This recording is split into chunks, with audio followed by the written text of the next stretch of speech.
Good morning, ladies and gentlemen. My name is Antonio Eugênio, and I'm in Lisbon, Portugal. Welcome, everybody.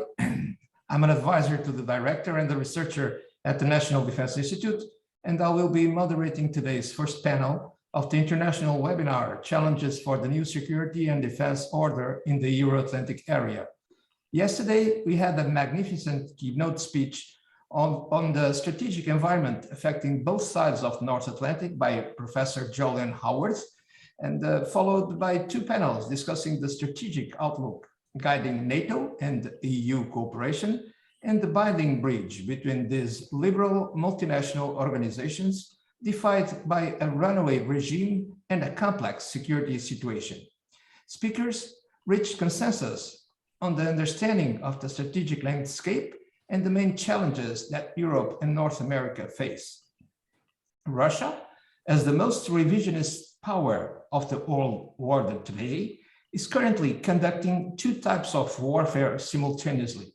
One, conventional, mainly terrestrial campaign against Ukraine, and the second one, hybrid, against the West. This concept is neither new nor old. The genesis and objective of the threat are old. Kremlin politics to dominate neighbors.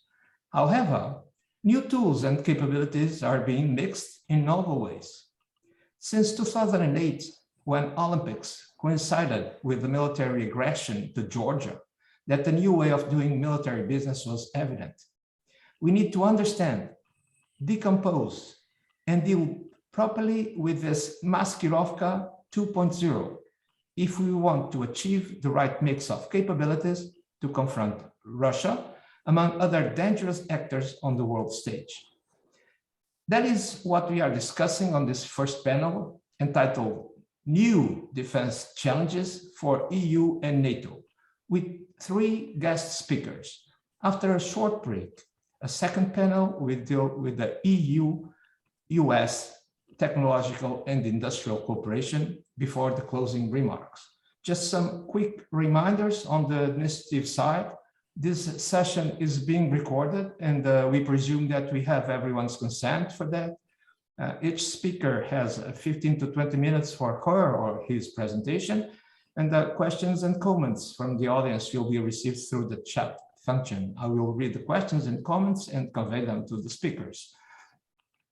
So we are having an alteration to the schedule. We have some problems with the first speaker. He would talk about, and probably will, in the second entry, about the cyber challenges. Probably some problem with the cyber friends that he has. And so I will hand the floor to Dr. Mindaugas Laza. I'm sorry if I mispronounce your name, and he'll talk about hybrid threats. Dr. Lazas is the head of the team dealing with the hybrid threats at European External Action Service. He was born in Kaunas, Lithuania. He studied political sciences at the Vilnius University and holds a master's degree in international relations and diplomacy.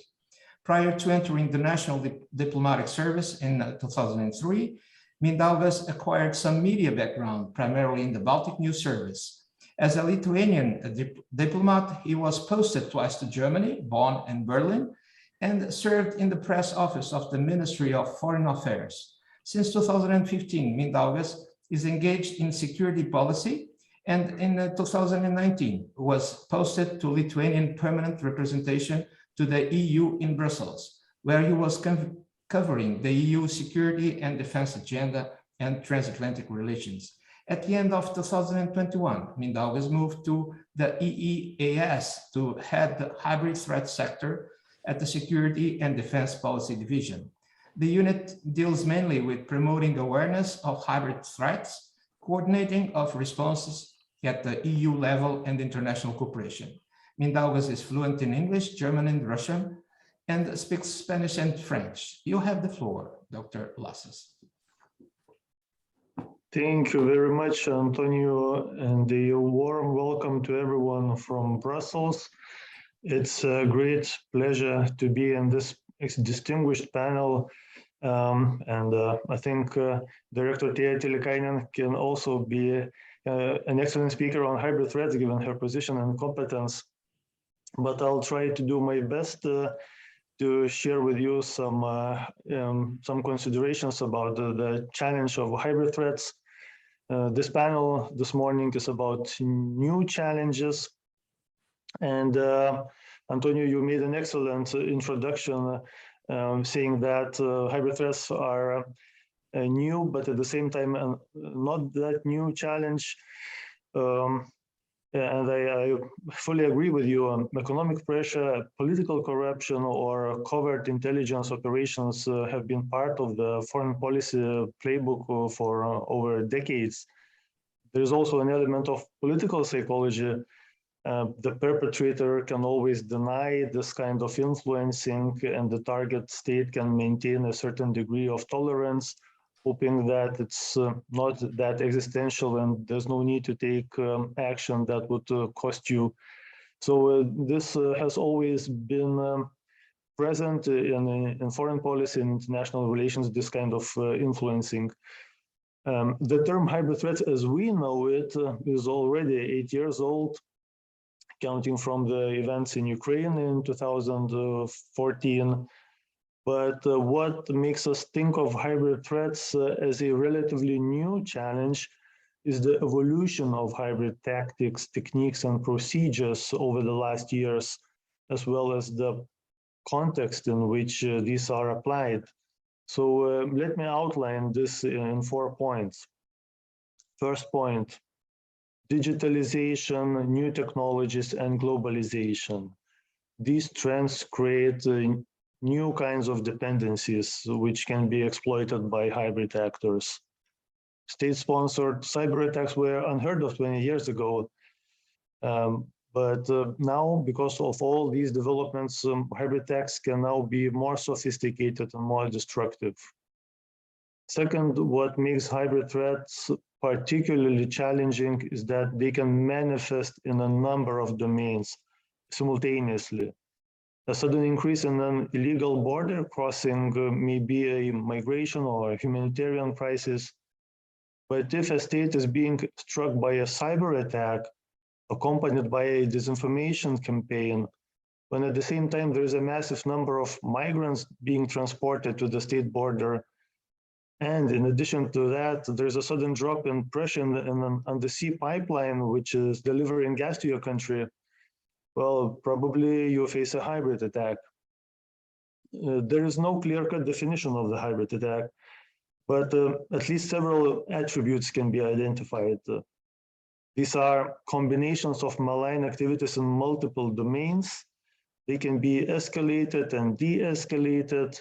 They can be overt and covert to deny responsibility. And there's a coherent strategy behind all that. So this mix of cross-sectoral influencing, escalation control, and deniability, this is what makes hybrid threats more challenging nowadays.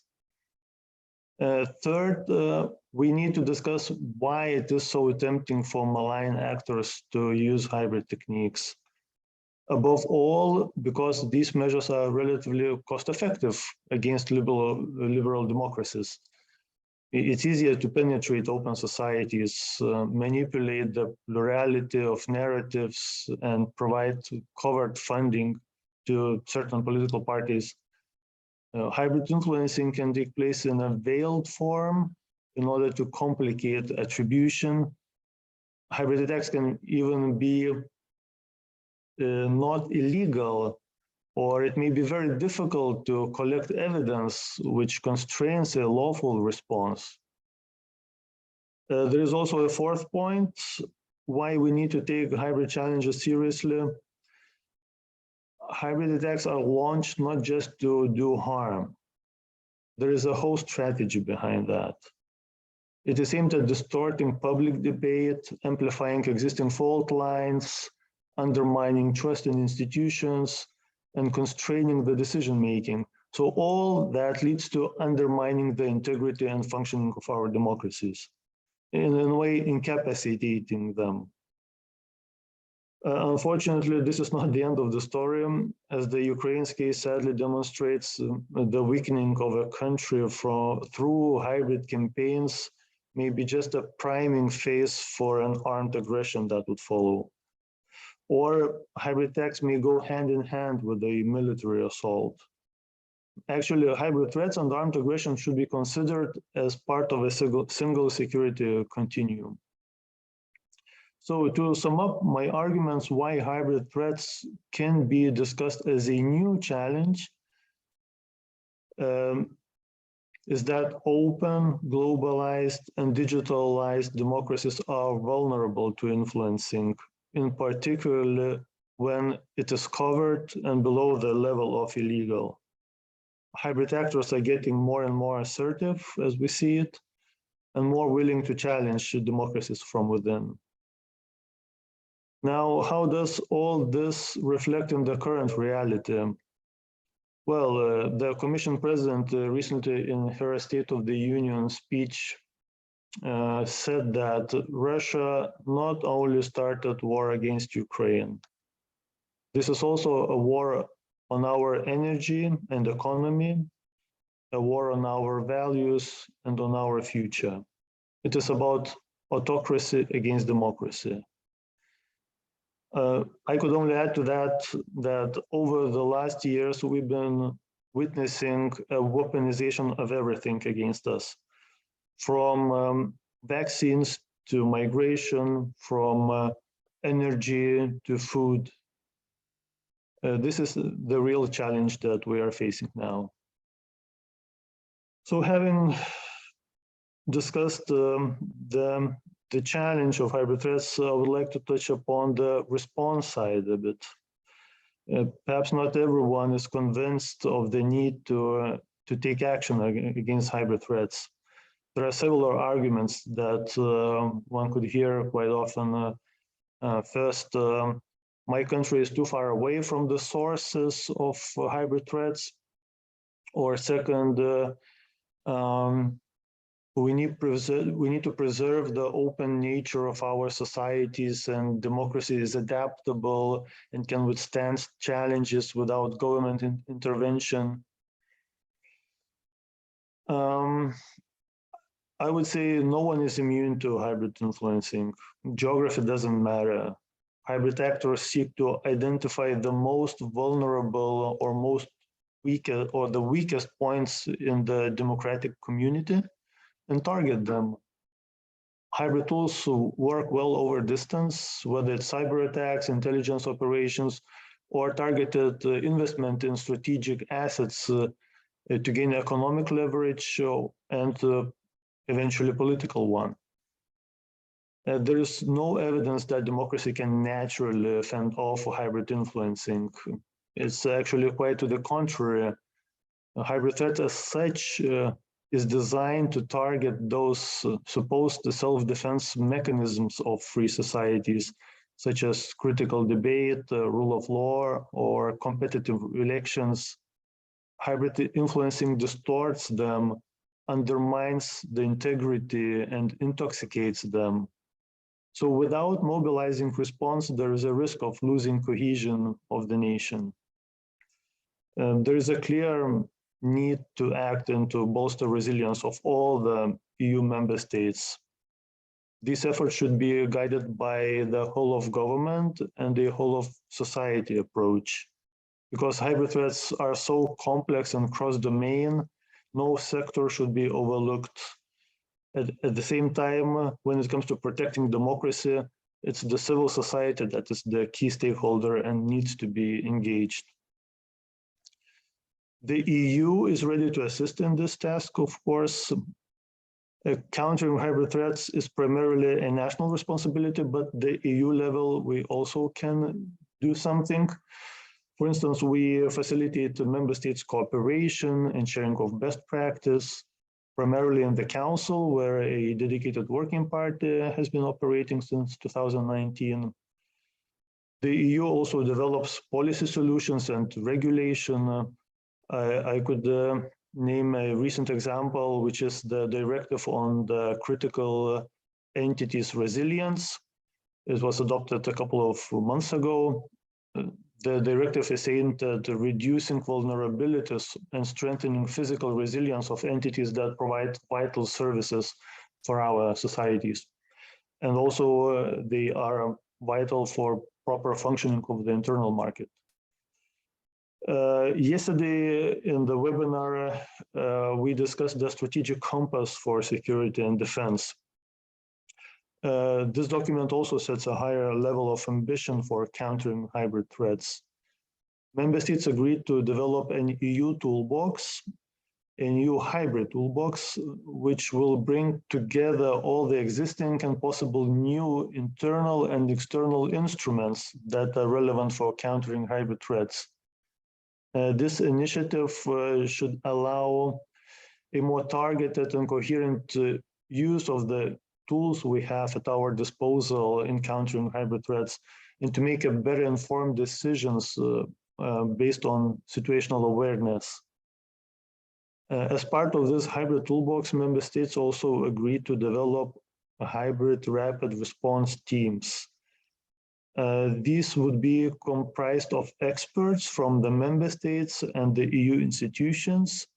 The teams could be deployed to support a member state, partner country, or CSDP mission and operation in case there is a hybrid attack and assistance is needed. We are now working on the concept of the teams, and in doing so, we interact closely with NATO, because NATO also has similar capabilities such as counter-hybrid support teams and resilience advisory support teams. So our aim is to avoid unnecessary duplication and competition for experts. So I think I will stop here. I've told enough. There's something to digest for the participants. Thank you again for the possibility to speak in the panel, and I'm looking forward to further discussion. Dr. Lata, thank you very much for your speech. You were concise, and I thank you for that. But you also illustrated what the challenges, main challenges with the four characterization of what's brand new. It's the mix that it's new, so the questions by the governments must be also new and involve civil society and have an all of government approach. Without further delay, I will pass on to the second speaker. It's about cybersecurity, and I hope it was not an incident of cybersecurity. I will introduce my colleague, João Barbas. João Barbas is a colonel in the Portuguese Army and serves as an advisor at the National Defense Institute. He is deputy director of the National Defense Course and the director of national and international courses within the European College of Security and Defense Framework in cybersecurity, cyber defense, and cyber diplomacy. Over 40 years of military career, he has held high responsibility roles in several Army and NATO units, notably as director of the Centro de Informática do Exército and the chief of staff at the Joint Analysis and Lessons Learned Center in Lisbon, NATO. João Barbas holds a master's degree in business administration and management with a specialization in information management. He also has degrees in military sciences, artillery, and in decision systems engineering, and a postgraduate degree in operations research systems analysis. In the last 20 years, he has been teaching in higher education institutes and in areas of security and information technologies, operations research and statistics. João Barbas, you have the floor. Okay, good morning, and thank you for the invitation. Sorry for the disturb that I caused with my difficulty of access, but that proves that Murphy exists. In reality, we are very much dependent of technology, and we always forget that and always have problems when we more need that. So I'm going to share my presentation that I prepared for. I think should be seen at this stage. Is it okay? Good, perfect. Go ahead. Okay, very well. Let me only. Very well. I will start with a little bit background because we always speak about cybersecurity, cyber defense, and other cyber topics, cyberspace, and sometimes we have a tendency to get away what is behind that. And I pick up a few definitions from cyberspace, but as you can see, cyberspace is a global domain. And this is a global domain based in the connection that we all did, all organizations did, of their own corporate networks to internet. Today, we speak, even using defense corporate networks and European corporate network, we were using parts of the internet to communicate. When we speak on the phone, we speak using internet circuits. When we do a lot of things, we are sharing using internet circuits. So when we all connect our networks, our devices to internet, in reality, we make ourselves connected to cyberspace.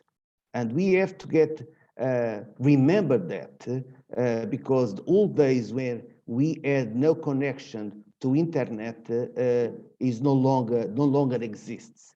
I'm not saying that there are no networks not connected to internet.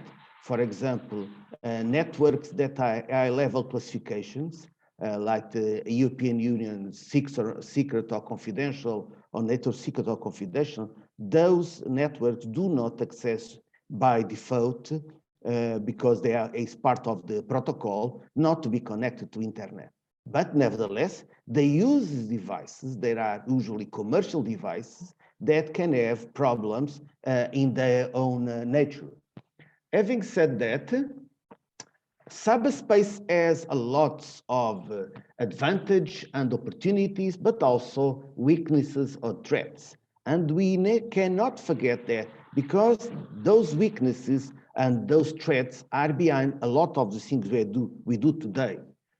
In the internet, we have anonymity. Means that anybody can connect to internet using a mobile phone without being tracked and inject software, malicious software in the internet, and nobody knows who he is or who is she. Therefore, because there are no barriers to entry and have higher social impact, naturally, it's extremely difficult to defend those attacks, and offensive actions are the new normal when we use cyberspace. And then, because it's the topic of our conference, cybersecurity, what are we talking about? We are talking not of technology, we are talking about several things. And I pick up a definition by International Telecommunications Institute that provide us some insights of the multiplicity of items that are involved. We have policies, tools, safeguards, guidelines, risk management approaches. A lot of things are involved in cybersecurity. And we, in most cases, we forget because we always think that we can, if we have an antivirus or we have an anti-malware or a firewall, then we sort out our problems. But it's not like that in organization. And I will show you what is the ecosystem that is involved in cybersecurity in an organization.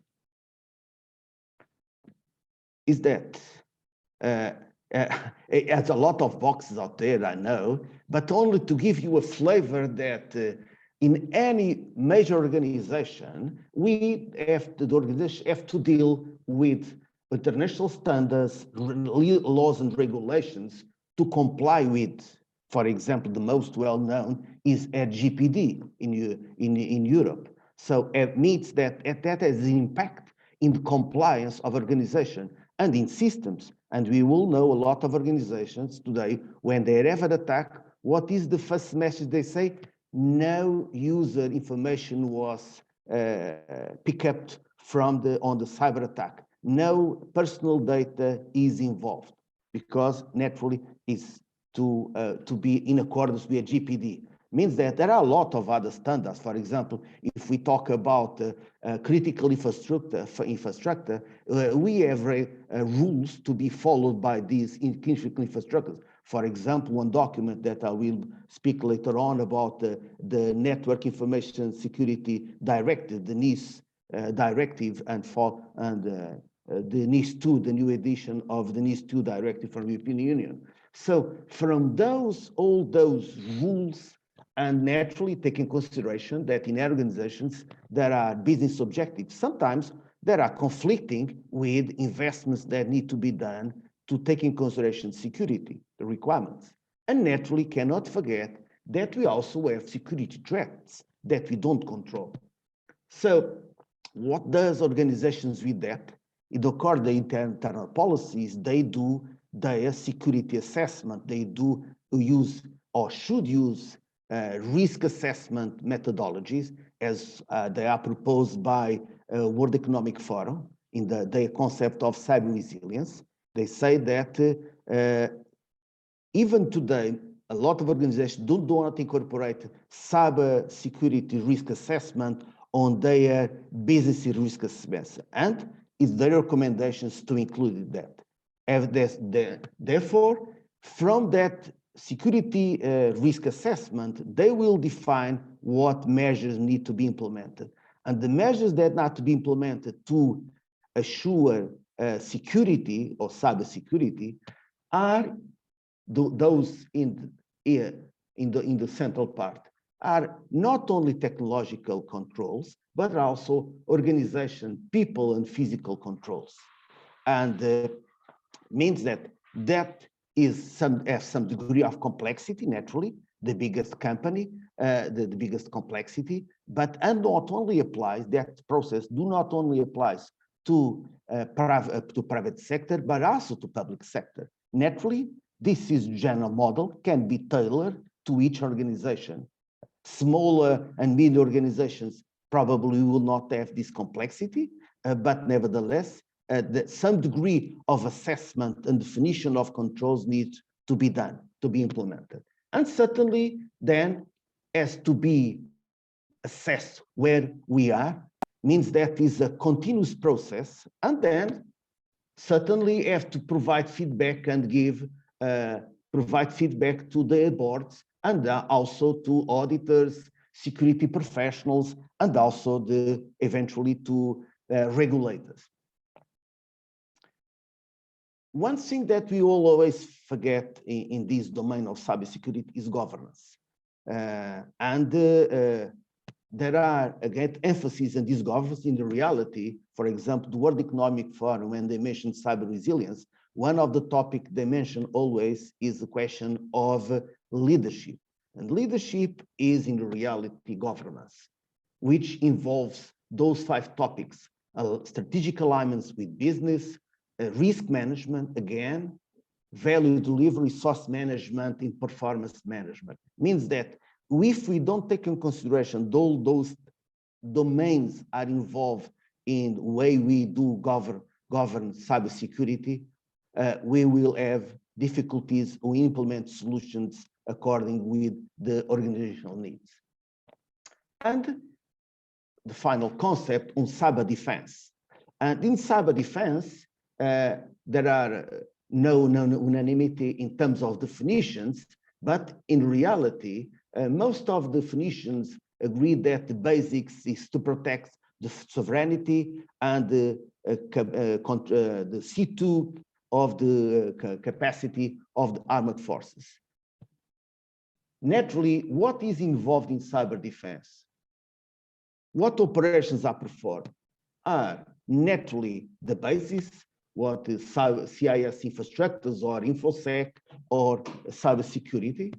Naturally, also defense operations needs to react to attacks that were the focus, of organizations, but also intelligence, ISR, is the reason because Intel in armored forces also are connected with intelligence from the national intelligence, and that they do this business on a day-to-day basis, and offensive operations. Naturally, not all countries are able at this stage, as we speak, to do all ranges of operations in cyberspace. And operations are not capabilities. Capabilities are the resources in all domains, the .ml PFI, that allow us to produce operations in cyberspace. Having said that, I will now speak a little bit of where we are in terms of the European Union and later on NATO. So in European Union, what we saw, it was an initial focus more in the internal market, in the digital market, more in terms of economy, digital economy. But progressively, we started seeing that a need to focus more actively in cybersecurity and cyber defense. And we see that along, probably we may add other initiatives before 2013, but at least those were identified as we speak. In 2010, we had the first version of European Union cybersecurity strategy.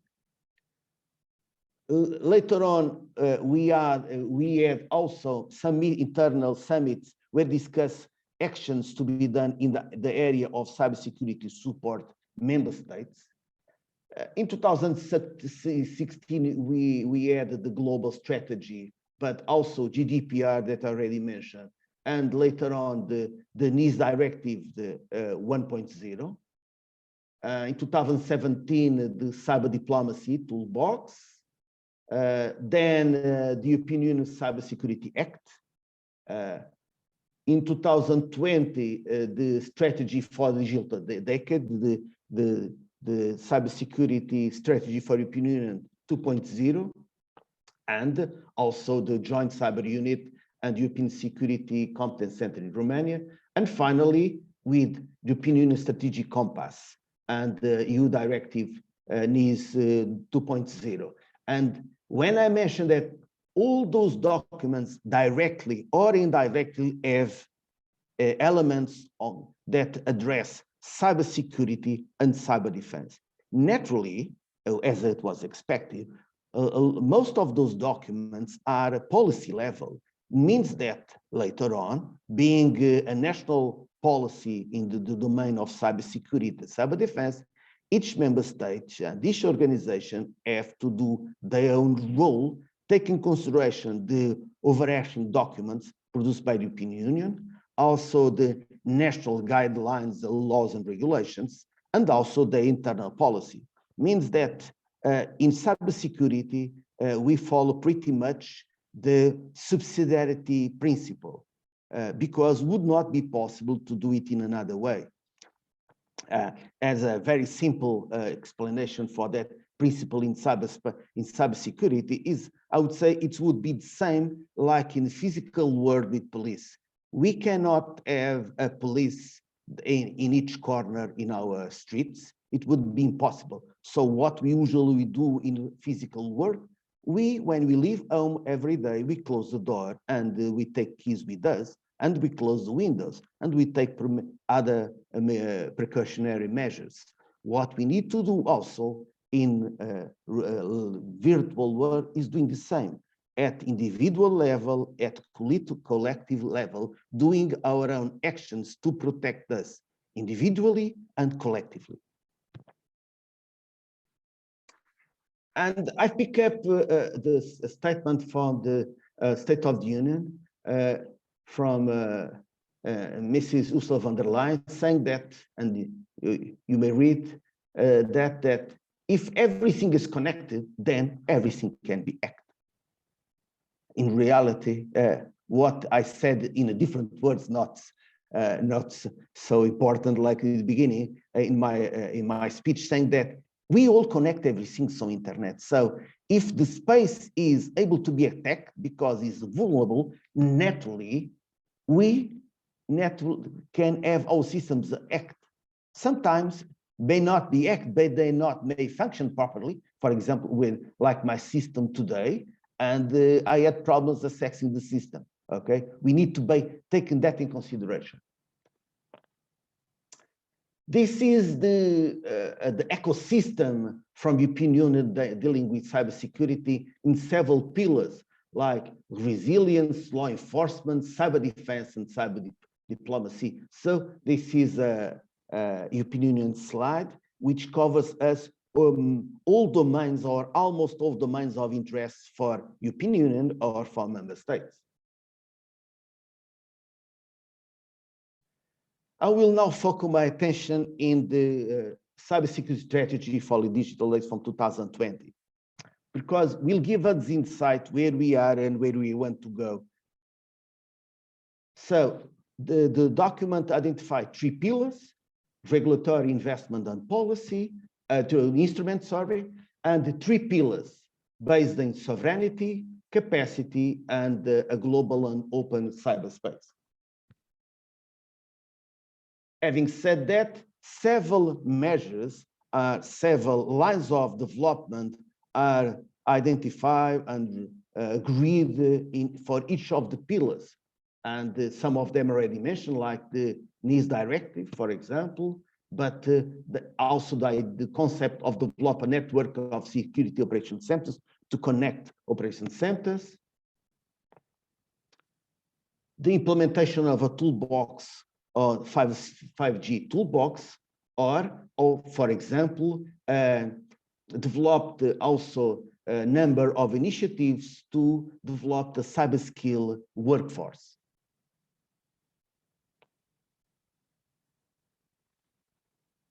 On the domain of operational capacity, we saw 4 lines of development on the joint cyber unit, on cybercrime, cyber diplomacy toolbox, and also on cyber defense.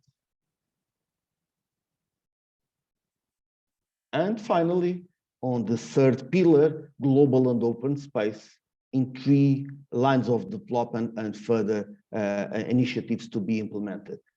International norms and standards, cooperations and partners, and global capacities to tackle cyber threats. And I would like to stress cooperation, because being the threats transnational, but being defensive so much difficult than offensive, naturally cooperation is essential to deal with threats nowadays in cyberspace. And in reality, all in our member states, all organizations that deal with this cooperate internally and externally. Naturally, like as I said before, in each organization, when we have to deal with cybersecurity, is a permanent job.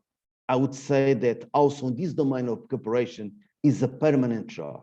And for sure, every day, the security, the CSIRTs, the national CSIRTs, computer image response teams, coordinate between themselves and exchange information like that. And it's an area to expand the need. And I was told yesterday in a course that we are organizing at the European Security Defense College, there are a long path to follow on the domain of exchange information. This is a slide about the European Union Cybersecurity Act, which provides greater capabilities and emphasis in the cooperations, in the prevention of risks, naturally reinforce the role of ENISA as a European Union Cybersecurity Agency, focus also on the certification framework and on coordination response. I will jump in now to NATO. NATO has been focusing on cyber defense more, because their focus was more in terms of cyber defense. Nevertheless, it's a topic that distinction between cyber security and cyber defense is not always clear in the minds in some of different countries, because for some countries, cyber defense is everything, and they don't distinguish between cyber security and cyber defense. Again, we have to read what are the policy for each country, because there are no way to provide you an insight to who does what in this domain. But concept is out there. So NATO, in accordance with a study done by European NATO a few years ago, they identified they had around more than 30 communication networks and more 100,000 personal computers, which means that the importance given by NATO to the security of their own networks. What were the major milestones for NATO regarding this domain of cyber defense?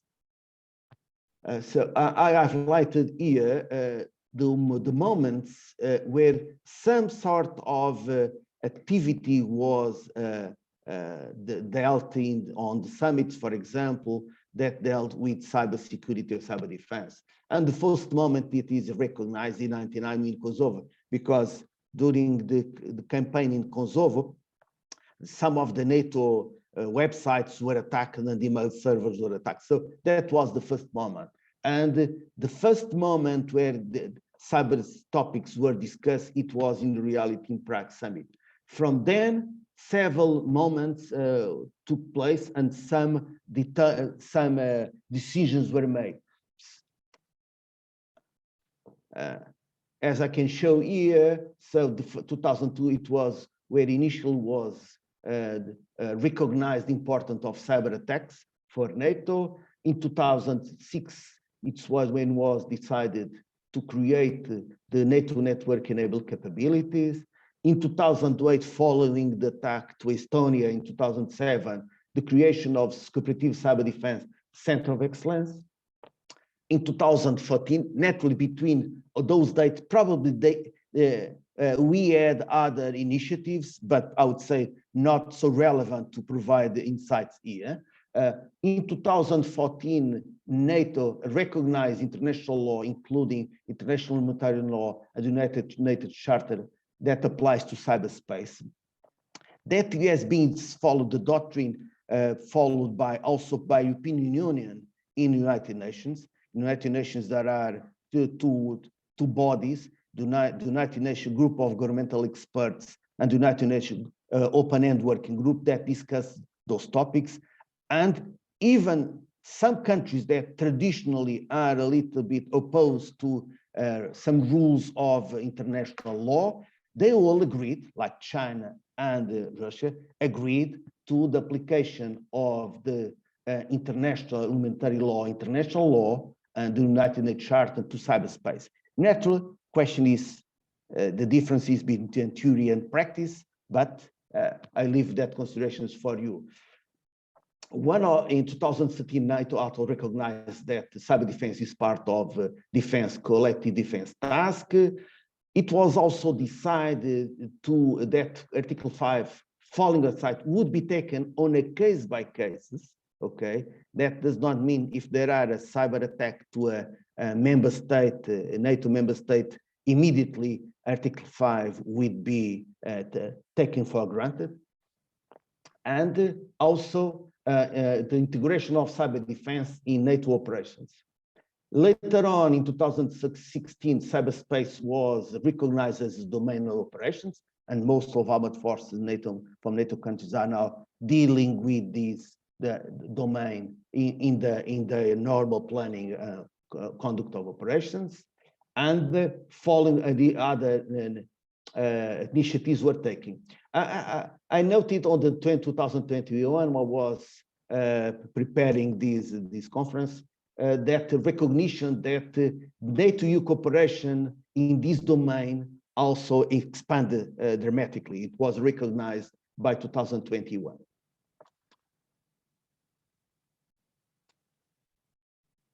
Sorry, let me see, I jump. Before I conclude, because it was one of the requests, challenge.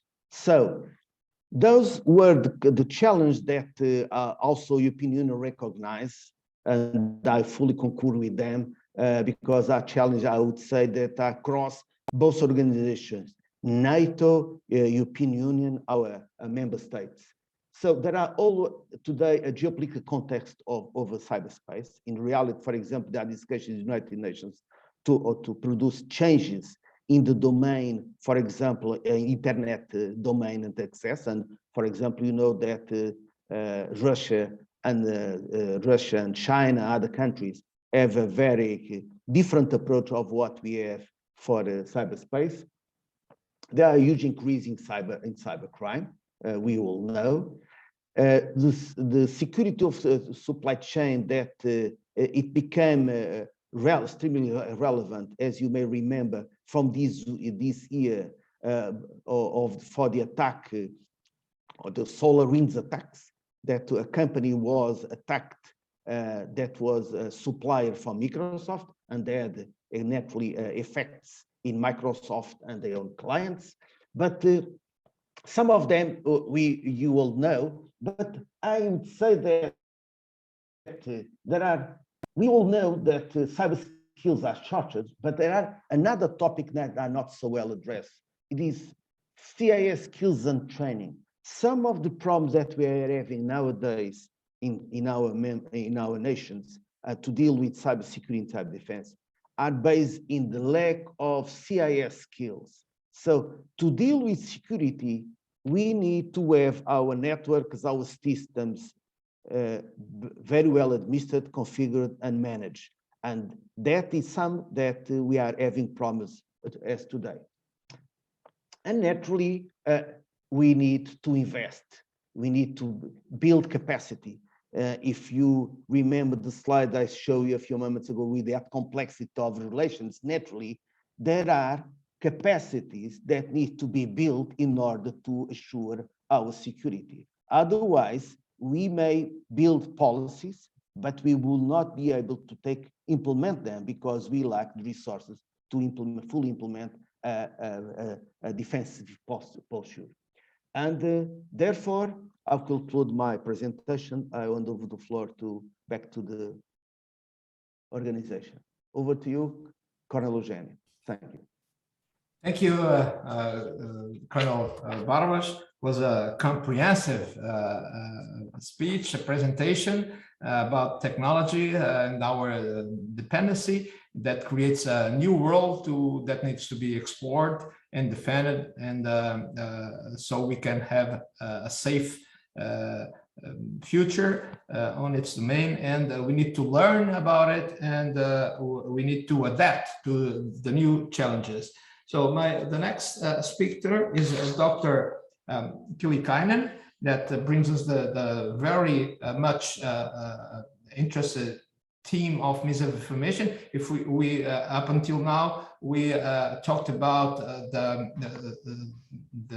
hybrid threat, mainly through the digitization domain that we can see as a structure. Now we can talk about what goes on those circuits, the meaning that is employed to information, and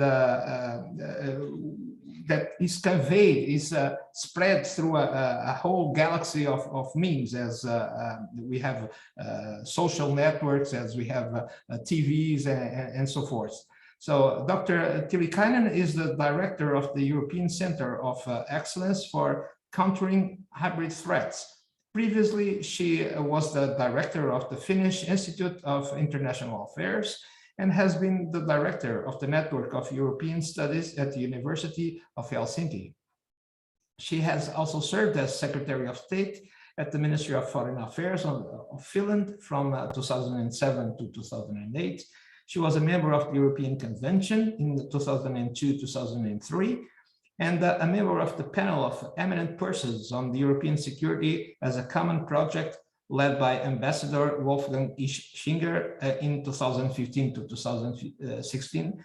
And in 2018, Dr. Tiilikainen was nominated part-time professor at the European University Institute and in Florence. She is currently the vice chair of the executive board of the University of Helsinki. In research, Dr.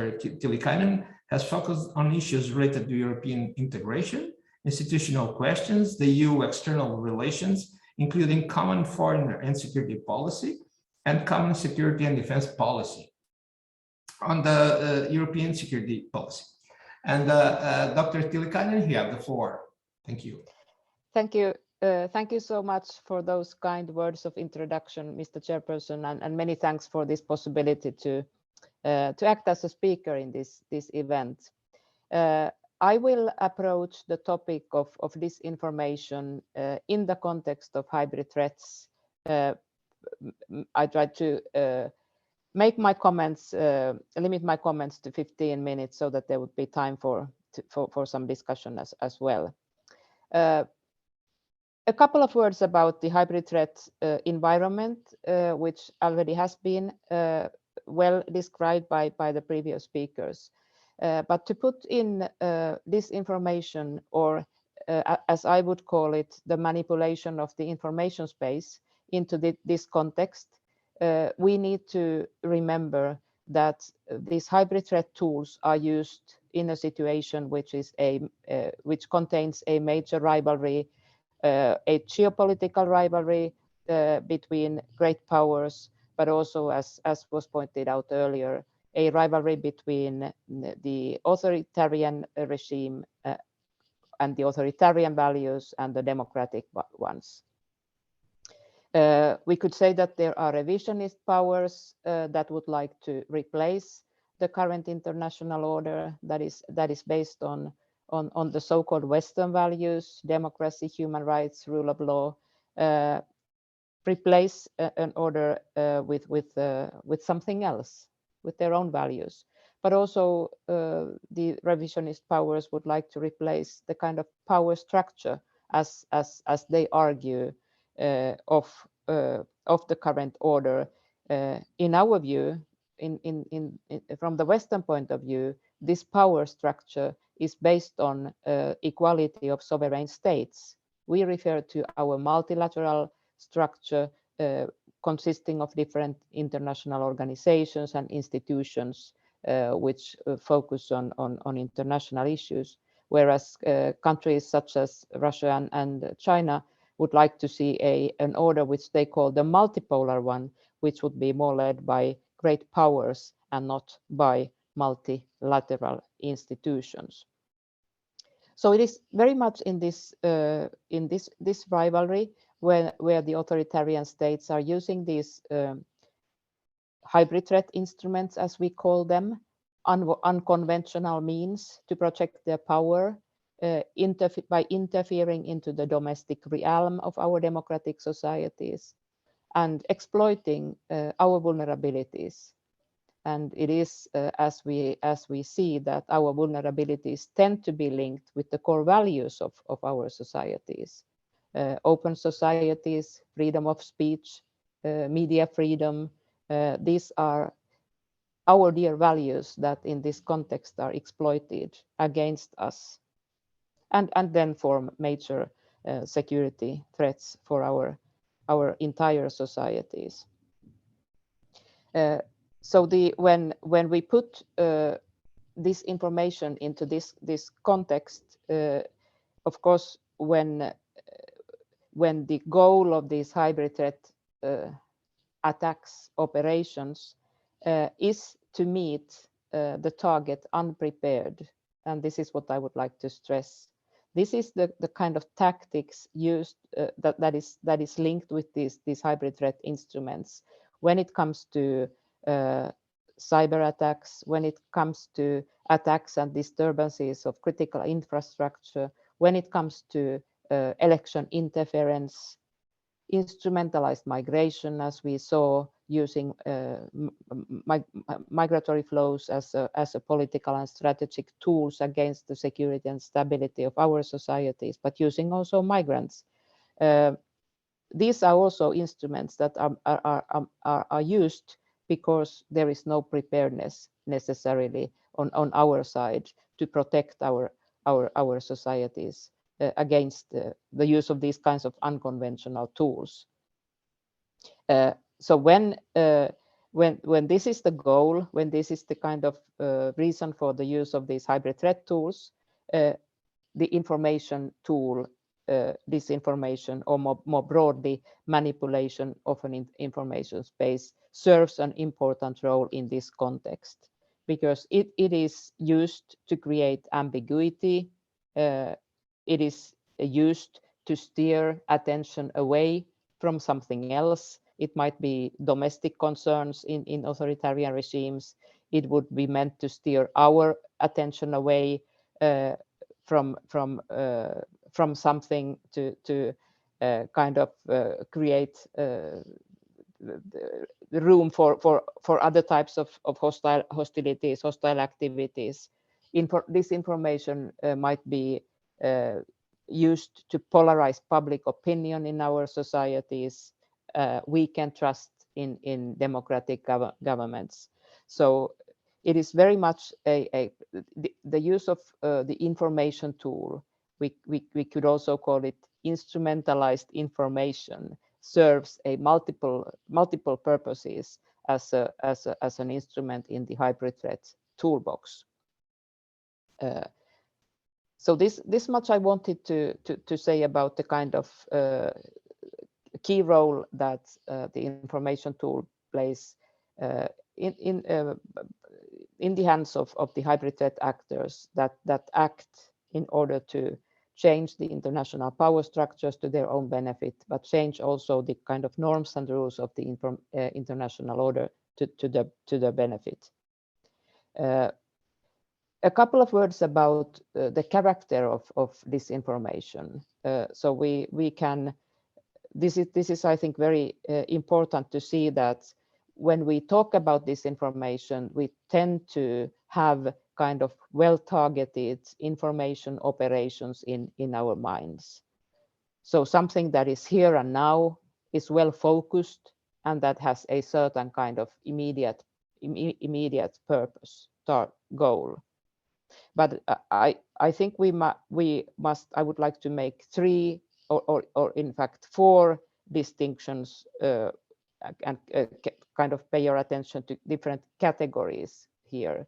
The first deals with the time span with which the information tool is being used, because we see a variety of different time spans, all from these kind of well-focused and targeted information campaigns that serve an immediate purpose, to something that functions with a much longer perspective, and which is much more difficult to counter. I am referring to the use of history politics, for instance, both in Russia and China, in order to kind of manipulate the public understanding about themselves as a nation, but also about the relationship between their country, their nation, and the broader West. Well, history politics is as we know, about a reinterpretation of history to the benefit of the country's more long-term political goals. And if we look at the current Russian history books, we get a clear impression of what the goal is, to kind of create an enemy picture of the West, to go back to kind of critical historical periods, such as the 1990s, in kind of collective Russian thinking, and do some reinterpretation of the kind of past events then. So this is also about manipulation of the information space at the much more larger scale, and making kind of creating, there was the term priming used already, which is an important part of hybrid threat operations, pave the way for later later operations. So history politics is a kind of priming, at a large scale priming taking place in the collective understanding of a nation. So all from this kind of school education and the kind of history politics as a part of that, to targeted in these information campaigns in social media platforms, for instance, related to elections or something else. So this gives us a view of the broad variety of information operations. Then we have the second category, which is the goal. So what is the goal of information operations? And in this context, in the context of hybrid threats, we are talking about kind of misleading an information operation that might mislead its audience. It might justify a hostile act. I get back to this as the last part of my presentation when I briefly look at how Russia kind of prepared its war against Ukraine. So this producing a disinformation operation to justify a hostile act. Of course, the war being the very extreme form of such a hostility. Or we have seen disinformation operations used with the purpose of affecting a political decision in another country. All from misleading, justifying hostile activities, operations, affecting a decision, and of course the kind of most important form of a decision can be the outcome of a democratic election. That is the decision of a population. And we should remember that election interference is an operation that it basically is also contains firm elements of this information or manipulation of the information space. The third category, which kind of can be used to distinguish different sorts of disinformation operations, is the instrument used for a disinformation operation. We, in the previous presentation, discussed the role of the cyberspace, and of course the cyberspace currently forms one of the kind of most relevant instruments and platforms for disinformation operations. But there are of course others: political speeches, political documents, the traditional media. Different types of instruments can be used. And the final category here is the legality of such an operation, because usually when we talk about disinformation, manipulation of the information space, we take for granted that is illegal. If it's illegal, of course, it's easier to have the countermeasures, but sometimes the difficult thing is that these operations don't need to be legal in the sense that they would violate any particular norm of international law or domestic norm, but they have a certain they have a clear hostile or malign goal, but the countermeasures might be difficult to find in such a situation. Social media platforms, again, is something that we tend to think about when we think about fully legal operations that have a certain malign goal, kind of to interfere into the public domain, political debate, election campaign. Let me finally say a couple of words about current forms of or trends of disinformation campaigns, manipulation of the information space, and here I also come to the Russian war against Ukraine. The first point I want to make here is that when we, from the Hybrid Center of Excellence, look at ongoing hybrid threat campaigns, we arrive at the conclusion that in most of them, there is also a disinformation element. So it tends to be the kind of, tends to play a key role in hybrid threat operations.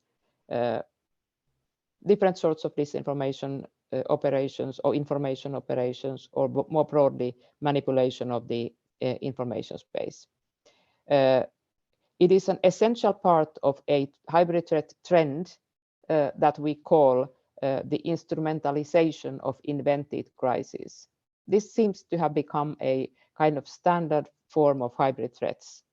The adversaries kind of invent a crisis that they then create against us as democratic societies. The ongoing energy crisis is a very typical example of an instrumentalization of an invented crisis. Russia played a key role in inventing the crisis, creating the dependencies, and now using those dependencies against us and our energy security. Instrumentalized migration used by Belarus 2021 against Latvia, Lithuania, Poland, or used by Russia against Finland and Norway in 2015 is another example of the instrumentalization of an invented crisis. They invented the crisis. They kind of organized the migrants to the borders of the European Union and then instrumentalized this migration crisis that they had invented. And of course here, to invent a crisis also includes a firm information operation, because the crisis needs to be presented as a real crisis, a crisis of the West, but the background is something different. I already mentioned election interference. We have seen foreign interference in democratic elections recently in kind of most of the state level elections, even if not all. But also there, when the goal is to affect the outcome of the elections or to kind of complicate the procedure, to steer election debate to the benefit of those candidates or parties that are kind of most loyal to that foreign actor. Also there, we see a firm information element. And then the kind of most extreme case, which is the case of kind of the priming phase of the war, Russian war against Ukraine. If we think about the role of information campaigns and information operation in this context, we can probably say that it has been this far the most successful part of the Russian war against Ukraine. How Russia started its information campaign well before the military activities and the war started, how it first painted an enemy picture of Ukraine by coming with these accusations about a genocide that is taking place in Ukraine, a genocide of the Russian minorities, how there was supposed to be a re-Nazification of the Ukrainian regime going on, and last, how there was a plan of the West to use Ukraine for its own offensive hostile activities against Russia. These all kind of narratives and stories were created to justify a kind of defensive Russian special operation in Ukraine.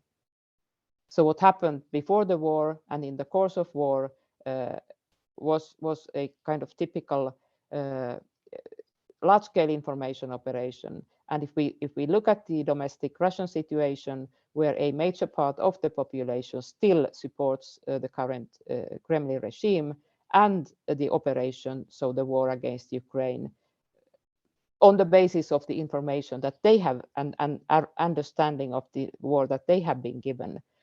So that's why the conclusion has to be that this has been a very successful part of the whole thing. But there was another element in this information operation prior to the war, which dealt more with the role of the West.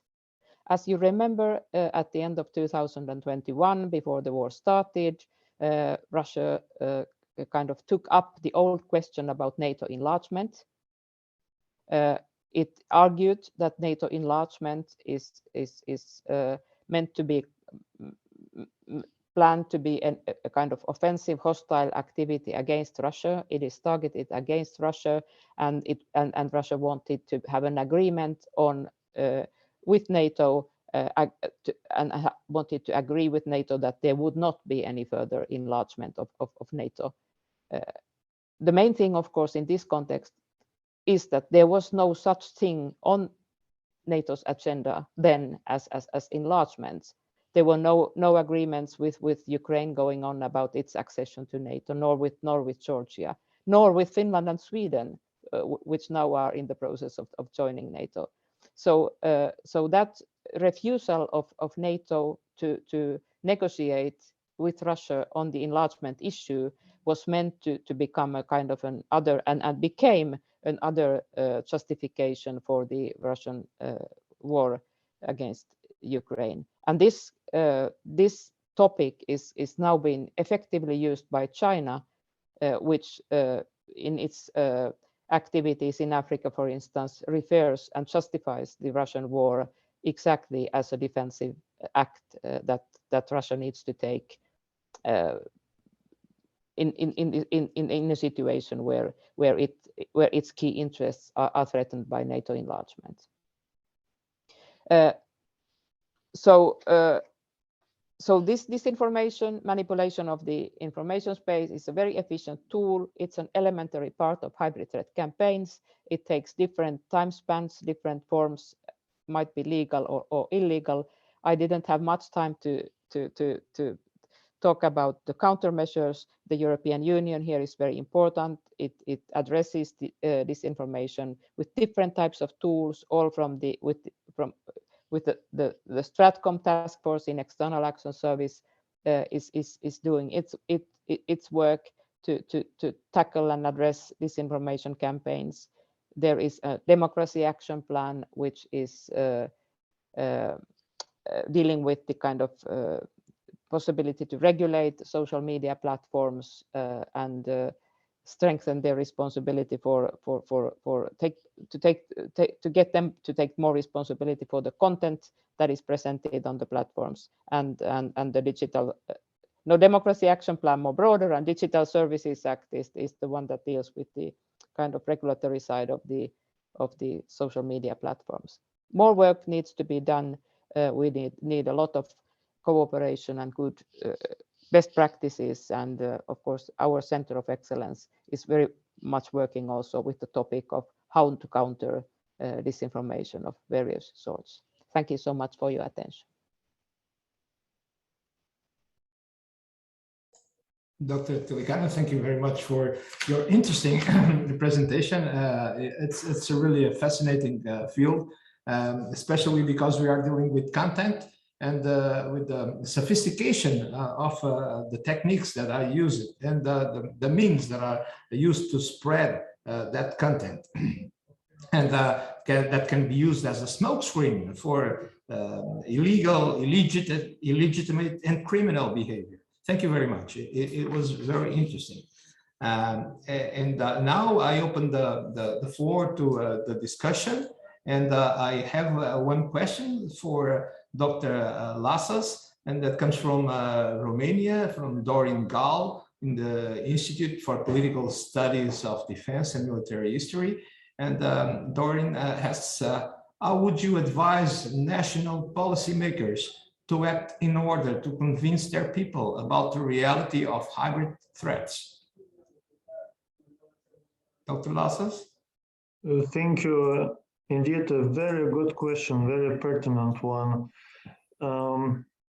It relates to the perception of hybrid threats within the society, within the whole country.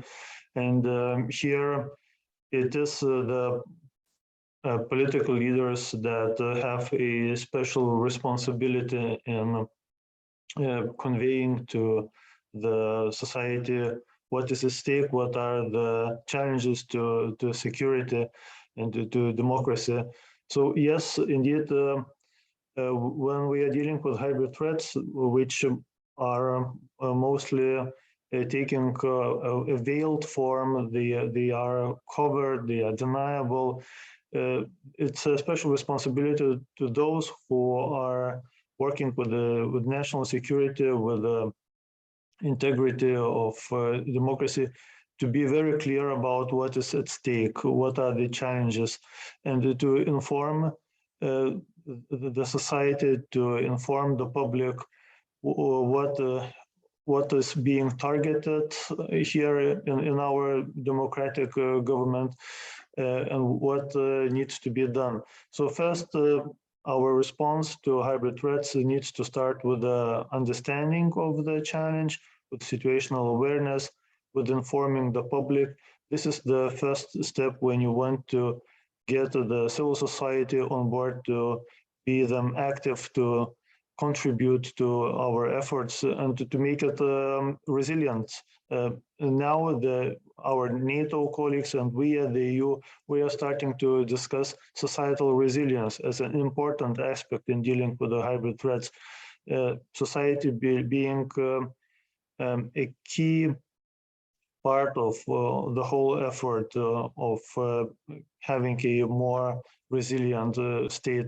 So this clear narrative of the threats of hybrid nature is also key for societal resilience, and this is inevitable. This is what we really need to have a coherent societal resilience strategy. It's a responsibility of our political leaders to be very clear about that, and I think we are moving into this direction. You see at the EU level, the High Representative has been very clear about the hybrid warfare going on against us. The Commission President in her recent State of the Union speech was also clear about that. So we need to say what is really here at stake and how really things look like.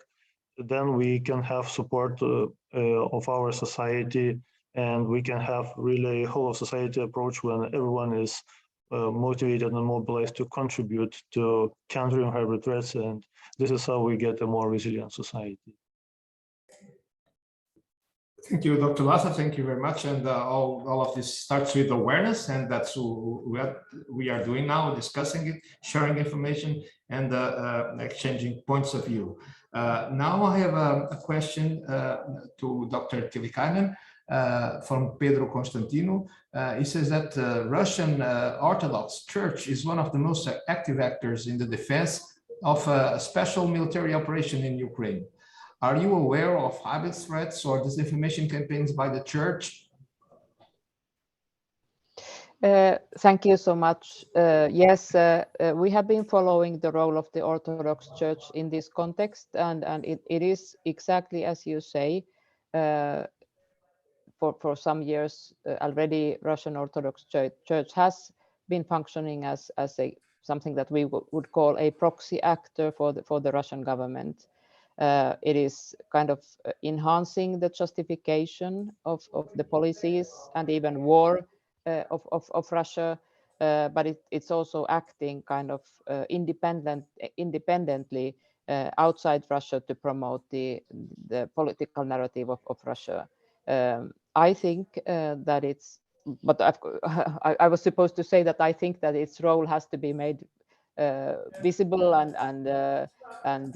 but in the context of this war, its role has been getting very visible, and there is also a very critical discussion about religious actors taking such a political role. But yes, in the context of hybrid threats, we see a diverse group of proxy actors, non-state actors, all from companies, terrorist groups, groups of criminals, to religious communities that are being used to promote the policies and agenda of state actors. Thank you so much. Thank you very much. And all comes from unexpected places. So we should be aware of those codifying the signals of disinformation. And now I have a question for Cornel Barbas from someone called I. He says that cybersecurity awareness and security measures are often reasonably well developed in governmental organizations. Governments have sufficient financial resources to allocate to cybersecurity. However, commercial enterprises want to generate profit and may be reluctant to spend large amounts of their limited budget on cybersecurity. How could commercial enterprises, in particular those which provide key functions to society, such as energy, telecommunications, and healthcare, be convinced to spend the required resources to ensure protection against cyber threats? Should these companies receive EU funding to be able to implement cybersecurity measures? Colonel Barros. Okay, thank you for the question. I think European Union already did, and the member states did their role in this domain. The NIS directive 1.0 and the 2.0 already established obligations for companies, not only public sector and private sector, and because most of the critical infrastructures are managed are property of the private sector, they have obligations out there to comply with. So I would say probably we may not need more regulations. For example, as far as I saw, the 2.0 already includes obligations, for example, for healthcare industry, for hospitals and other institutions that have been over the last months attacked under cyber attack, and because the individual digital process, it's one of the elements that are have more demand and more value in the in dark web. So it means that we already have a regulation, we already have a directive from European Union. I suppose that in each country translate that directive to their own internal law, as we did in Portugal. One of the questions that it's a question mark for the audience, I would say, to think about this. This is being a directive, it's not mandatory to be applicable and in strict sense, and some countries may consider that may be less restrictive for their organizations to implement cybersecurity solutions. Question mark, should João we Barbas, I guess the question was about funding. I'm sorry to interrupt you. I know about funding. I know about funding. Question is, I don't think the question of funding is the solution if we are not aware of the responsibilities, because European Union has several lines to fund certain domains. Naturally, when, for example, the question of utilities, and I think the question probably was more concerned in terms of utilities, energy, communications, water, those companies, I would say most probably do not need European fund for that, okay? They should have to prove they need all those, and I'm not an expert in European Union funding to say if they don't have access to. I mean, so I disagree of F2, the European Union, to fund solutions in these for these infrastructures. I would say, and I think there are some support in this domain, for example, small and medium companies, small and medium enterprises. And for that, because if we consider, for example, in Portugal, a small company has an average of 10 persons, most probably do not have the funding to support a comprehensive cybersecurity infrastructures. Okay, so I may consider that could be a role to be addressed by national authorities. But as a whole, for these critical infrastructures, I don't think is the point. And there are rules already in place to deal with that are mandatory. What I have a question mark for the other, what I was going to say is, should these directives consider transforming the rules like their GPD? Because I know there are no agreement, we will not have ever agreement with member states to have a rule to deal with cybersecurity, okay? As we had with GPD, but over to you. Okay, thank you very much. I think your answer was really clear, so clear to the point, and the question is answered. Now I'm going to pass to each speaker with a question about the constellation of national security concerns versus collective. That means all legislation, all the norms were created at different levels. How is this legislation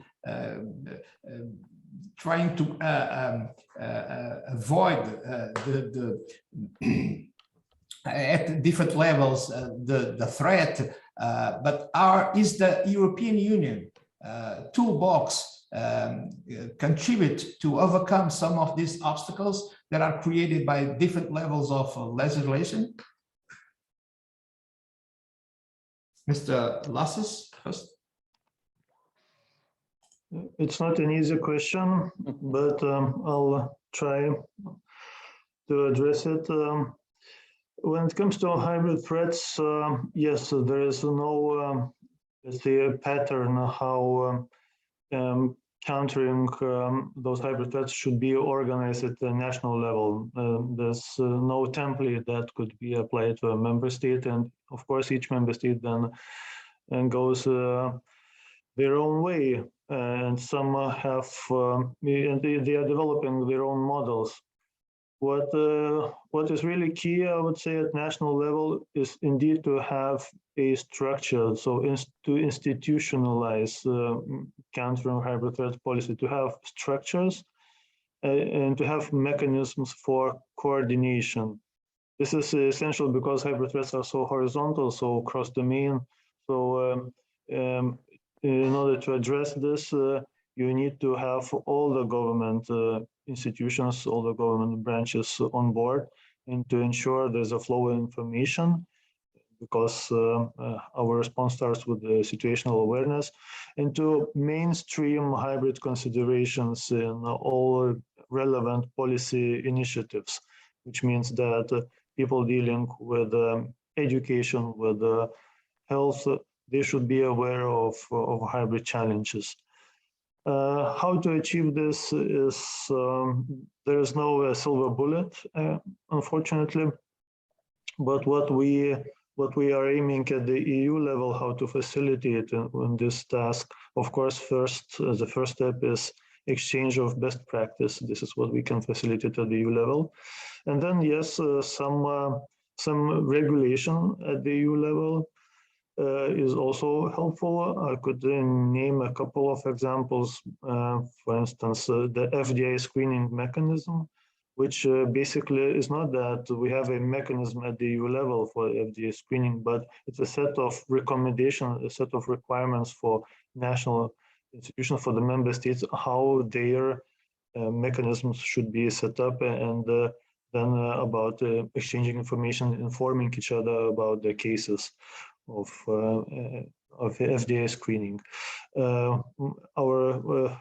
Another speaker in this panel, João, he addressed the NIS2 directive, which is also setting standards at the EU level. I talked a bit about the resilience of critical entities directive, which also promotes a new approach at the EU level in on protection of critical infrastructure. So the idea is to move from focusing on physical infrastructure to the services. The idea is to focus on what are really critical services that we need to ensure their continuity, and then also set standards how to do that, how to achieve that. So this is what is being done at the EU level. Just a couple of examples. I don't want to go into much detail and leave time for other speakers. Thank you very much, Dr. Tillikainen.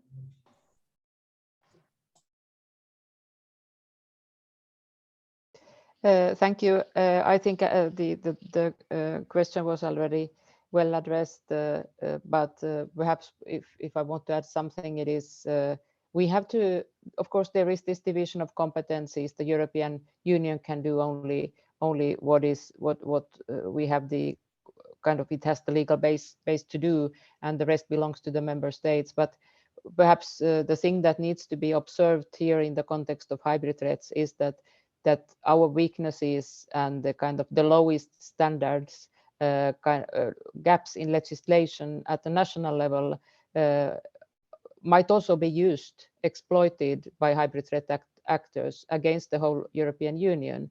There are a lot of interdependencies. We have the single market, we have the common external border, and if we cannot kind of agree on a common response, be it in terms of legislation or policies or best practices, that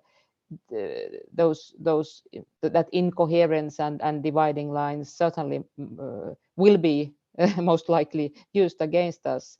So there is also this creates a need for the EU and its member states to kind of address its competencies from a new point of view. This is a new field. A lot has been done. A lot of processes are ongoing.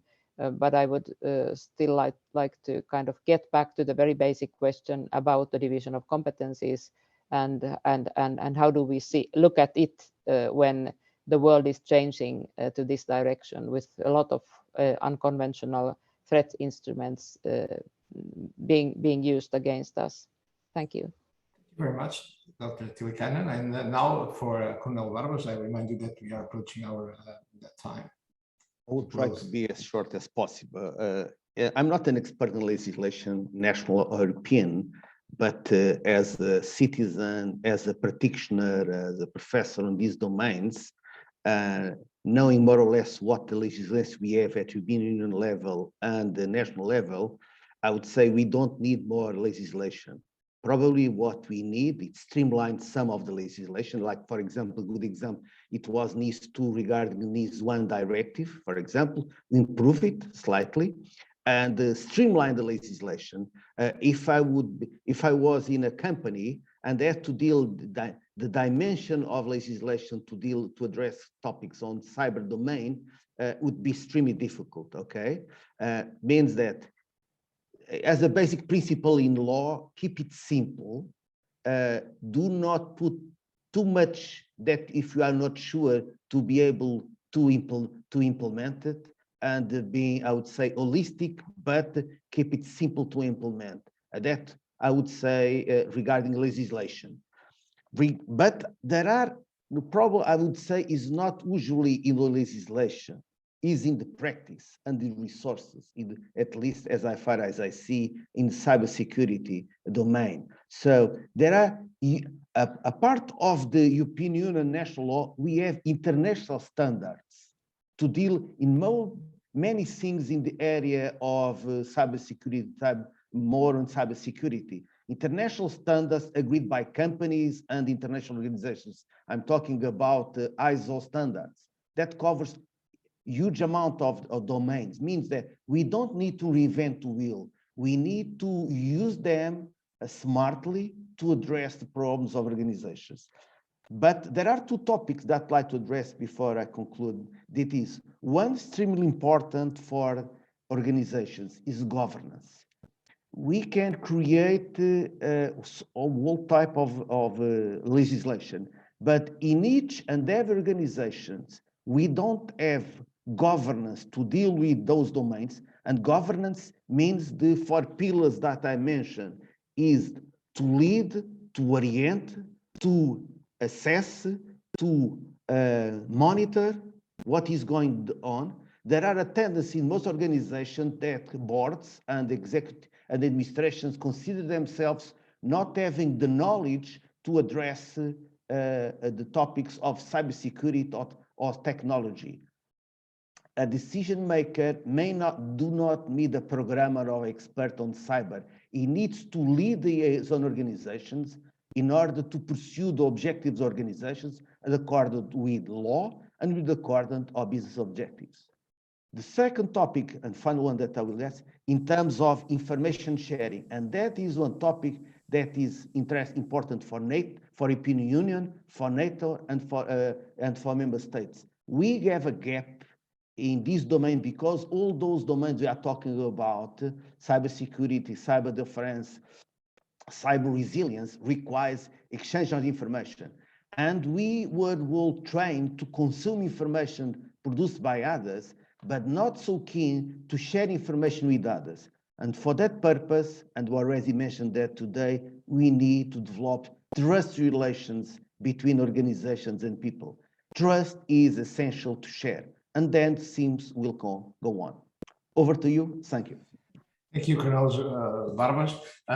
We are 4 minutes past the hour to close this panel. Anyway, I think we would have a lot more time to discuss very interesting topics in this morning. So I would like very much the time that the speakers spent here with us, and hope to see you in the next event. Thank you very much once again, and feel secure and feel free. Thank you for the invitation. Have a good day. Bye.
Patricia, can we start?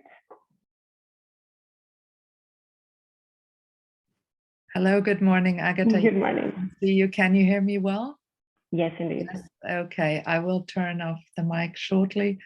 And maybe because we ended up with a few minutes of delay, maybe we'll wait 1 more minute and then you can go ahead. Thank you.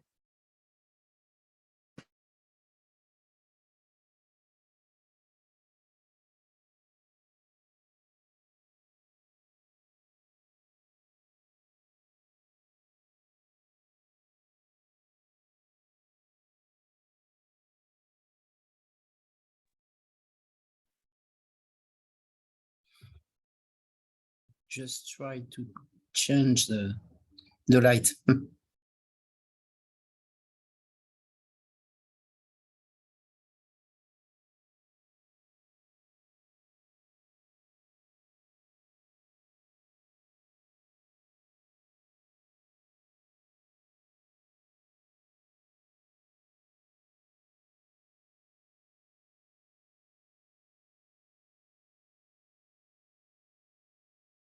Sorry, I had my microphone switched off. Good morning and welcome.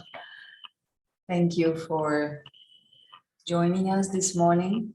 So Jean-Pierre Moni is in, Daniel Fiot is in. Good morning.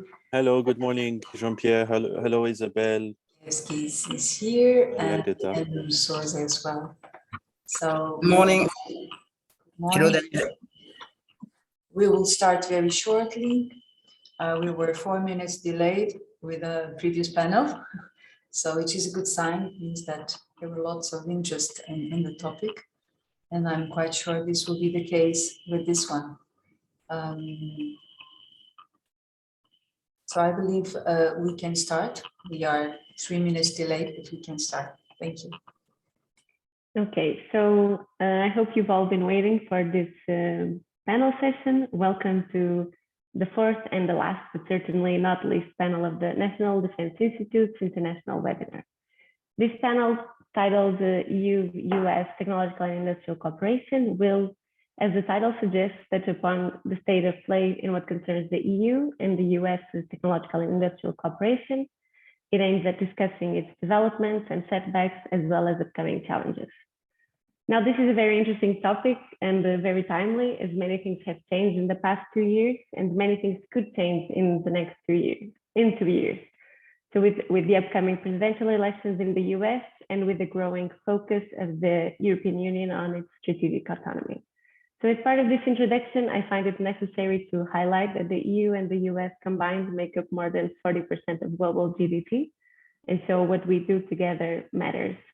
Thus, at a first glance, in this panel session, we could discuss initiatives like the EU-US Trade and Technology Council, the recently launched EU-US Security and Defense Dialogue, the industrial and technological cooperation undergoing within NATO entities like the STO and the NIAC, or in projects like the AFSC, or on the other spectrum, and more controversially, the Buy American Act, the executive order on ensuring the future is made in all America by all of America's workers, or the EU strategic autonomy ambitions.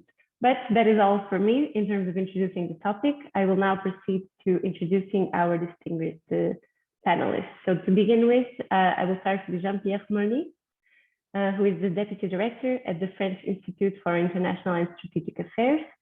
Between 1997 and 2002, he was advisor to the chairman of the French National Assembly's Defense and Armed Forces Committee. At IRIS, Jean-Pierre Morny is in charge of matters related to defense policy, CSDP, NATO, and arms industry. He manages the IRIS Group, a network of European think tankers specialists on arms industry, and at IRIS, he leads the unit in charge of defense studies for public organizations or private entities on military capability matters and arms industry for 30 years now.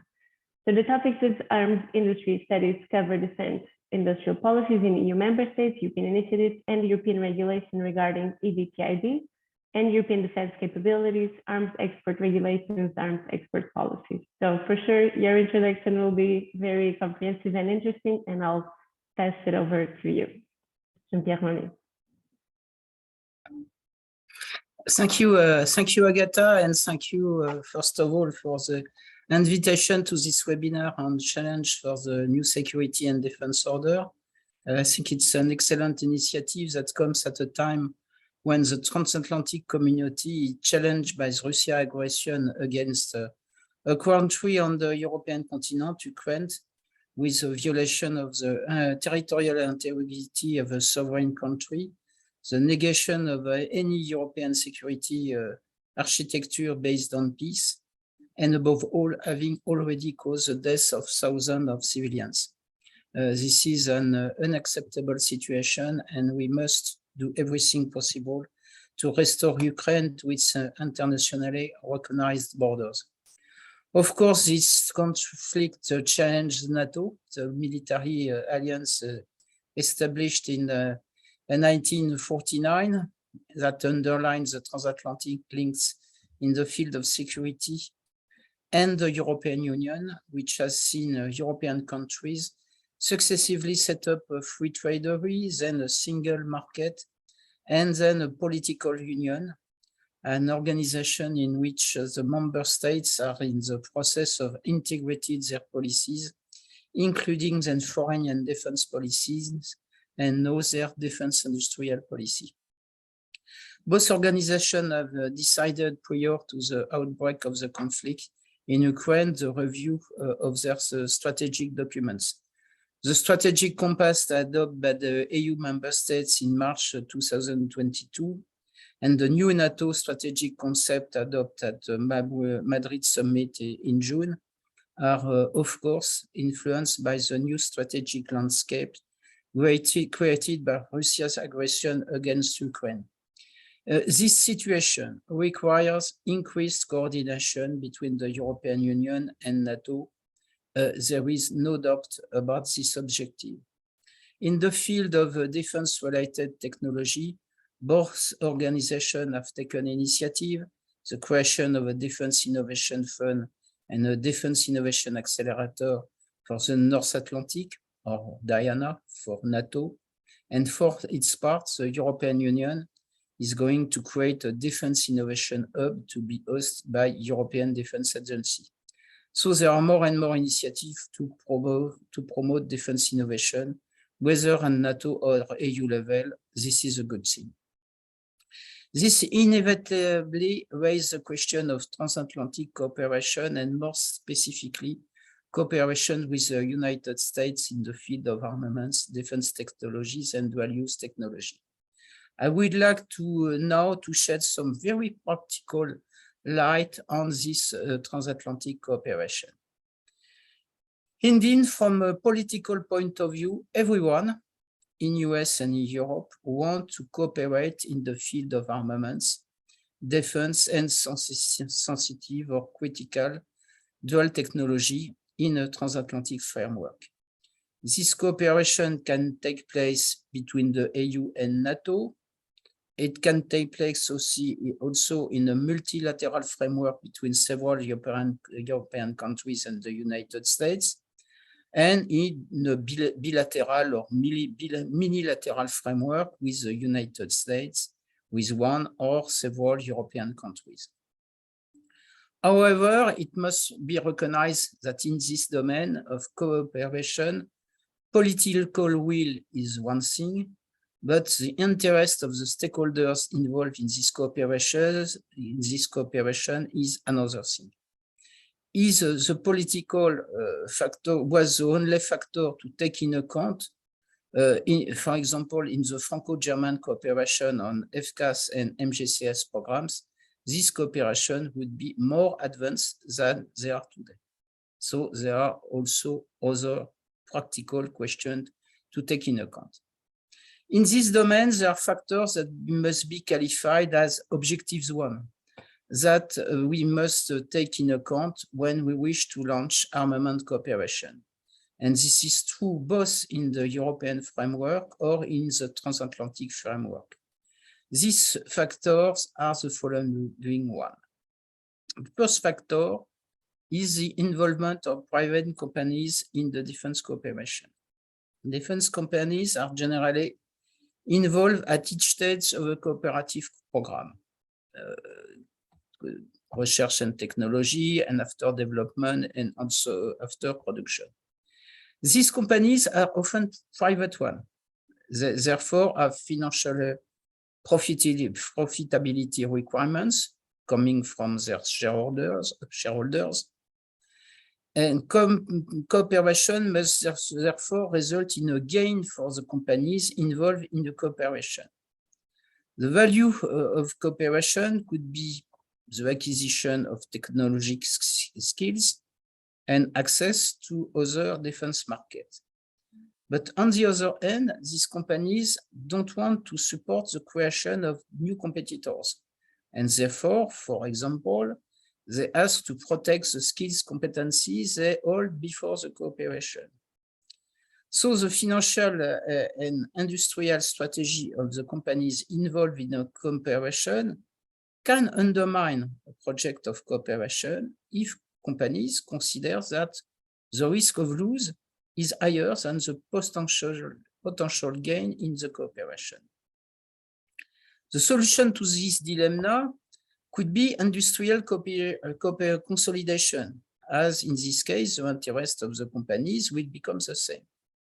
But before opting for a merger, the companies want to be sure that this common interest will continue to exist over the time.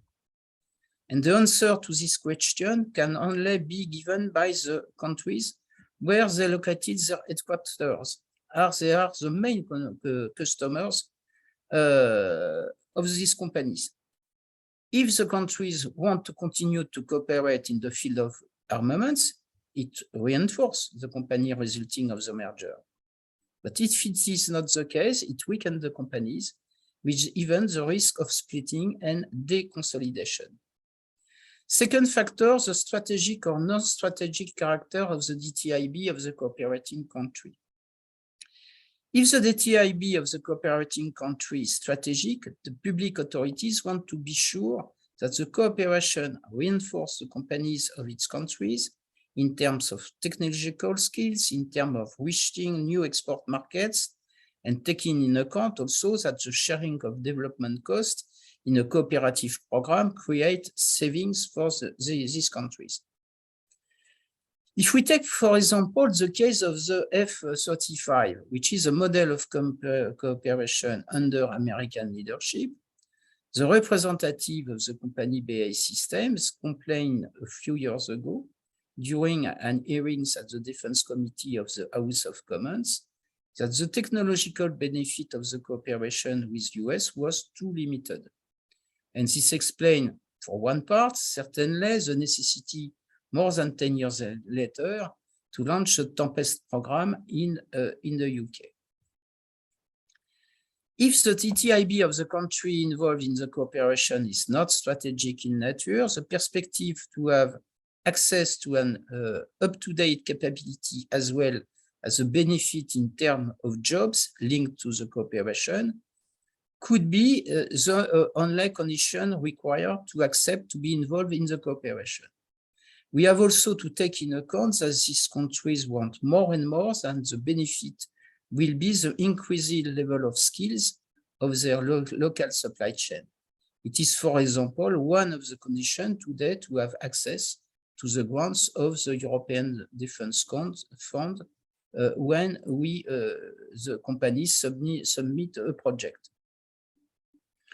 To sum up this second factor, the benefit required for a cooperation is not the same if the TTIB of the cooperating country is strategic or not, but the result is the same. If the demands of the cooperating countries are not satisfied, there is no cooperation. Third factor, it's factor linked to the relative weight on defense sector of the United States compared to those of the EU. The global weight of the US DTIB is slightly heavier than those of the EDTIB, and several factors explain this situation. First and foremost, of course, the US defense budget is more than 3 times those of all the European countries. Second, the US defense market is unified. It is not the case in the EU. It is going on, but at low rhythm. And moreover, the US defense market is protected from the non-US competitors. American companies are only marginally challenged on the American market, which is not the case in the EU, where the national markets are globally open to non-EU competitors. Third, the dependency of US defense companies towards arms exports is less than 20% of the global turnover of these companies. Arms export are therefore not strategic for American companies. US arms sales is only a tool to increase political influence of the US, but the economic and industrial interests of these exports are marginal. But because of these global powers, the United States can afford to apply its export control regulation, the ITAR regulation, to all equipment manufactured in Europe, if this equipment includes subsystems, components, or simply US technology. This factor is therefore objectively a limit on transatlantic cooperations, since it induces at least some uncertainty to the exportability of equipment manufactured in cooperation with US company, and equipment incorporating American components or simply technology that have been developed in cooperation with the Americans. It is this regulation which today constitutes an obstacle to the conclusion of an administrative agreement between European Defence Agency and the United States. So certainly we find a solution, but it shows that it is the biggest problem to find an agreement to conclude this agreement between EDA and the United States. Conversely, we can give an example of the success of a transatlantic cooperative program, the Multiple Launch Rocket System, MLRS, in the late 70s, which was due to the fact that US don't apply the ITAR regulation to this cooperative program, which involved UK, France, Germany, and Italy. Of course, it's an old program, but definitely the question is the same today. And this, as I said at the beginning, this factor, they are the same 50 years ago, 20 years ago, or 5 years ago. We have the same question to solve today. Of course, not all those factors that we can identify act in a univocal way, as can be seen with the MLRS program, ICIT, in the late 70s. But we have to be aware that these factors are objective cause of cooperation failure that denying the existence of these factors inevitably leads to these failures. Be sure that we can act on these factors in such a way to make cooperation possible. The failure of transatlantic cooperation is not inevitable either. So we need to act in taking in account this lesson learned from the past when we are thinking about the future, knowing that these factors itself of success or failure of a cooperation are invariant over time and show that cooperation in armament is a difficult exercise and that the transatlantic one is even harder to success. The problem globally comes from the fact that overall Europeans are demanding on the United States in the field of armaments cooperation, particularly in terms of technological skills, and that United States rarely or hardly ever gives in to European demands in terms of technology transfers. To be honest, it's the same problem when you have a cooperation within European countries. There are always the less biggest country demand to the biggest country. And at each moment, we have to solve this problem. The other difficulty is that the only law that we will apply in terms of exports will be the American ITAR law in case of cooperation. As a result, transatlantic cooperation over the past 50 years has been limited and has not focused on the most important equipment.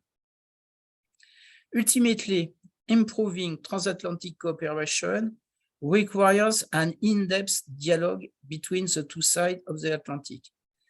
So the EU-US Trade and Technology Council and the EU-US Security and Defense Dialogue are forums that should be used to establish this dialogue on cooperation on armament, and we can certainly elaborate on this initiative.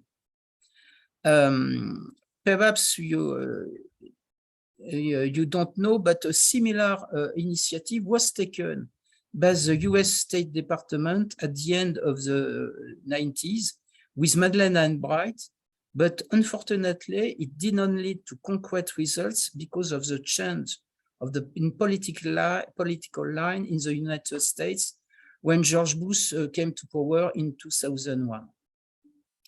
To sum up, I will say that today there is both the will, that's sure, and political initiatives taken to facilitate transatlantic cooperation in the field of defense and high technology.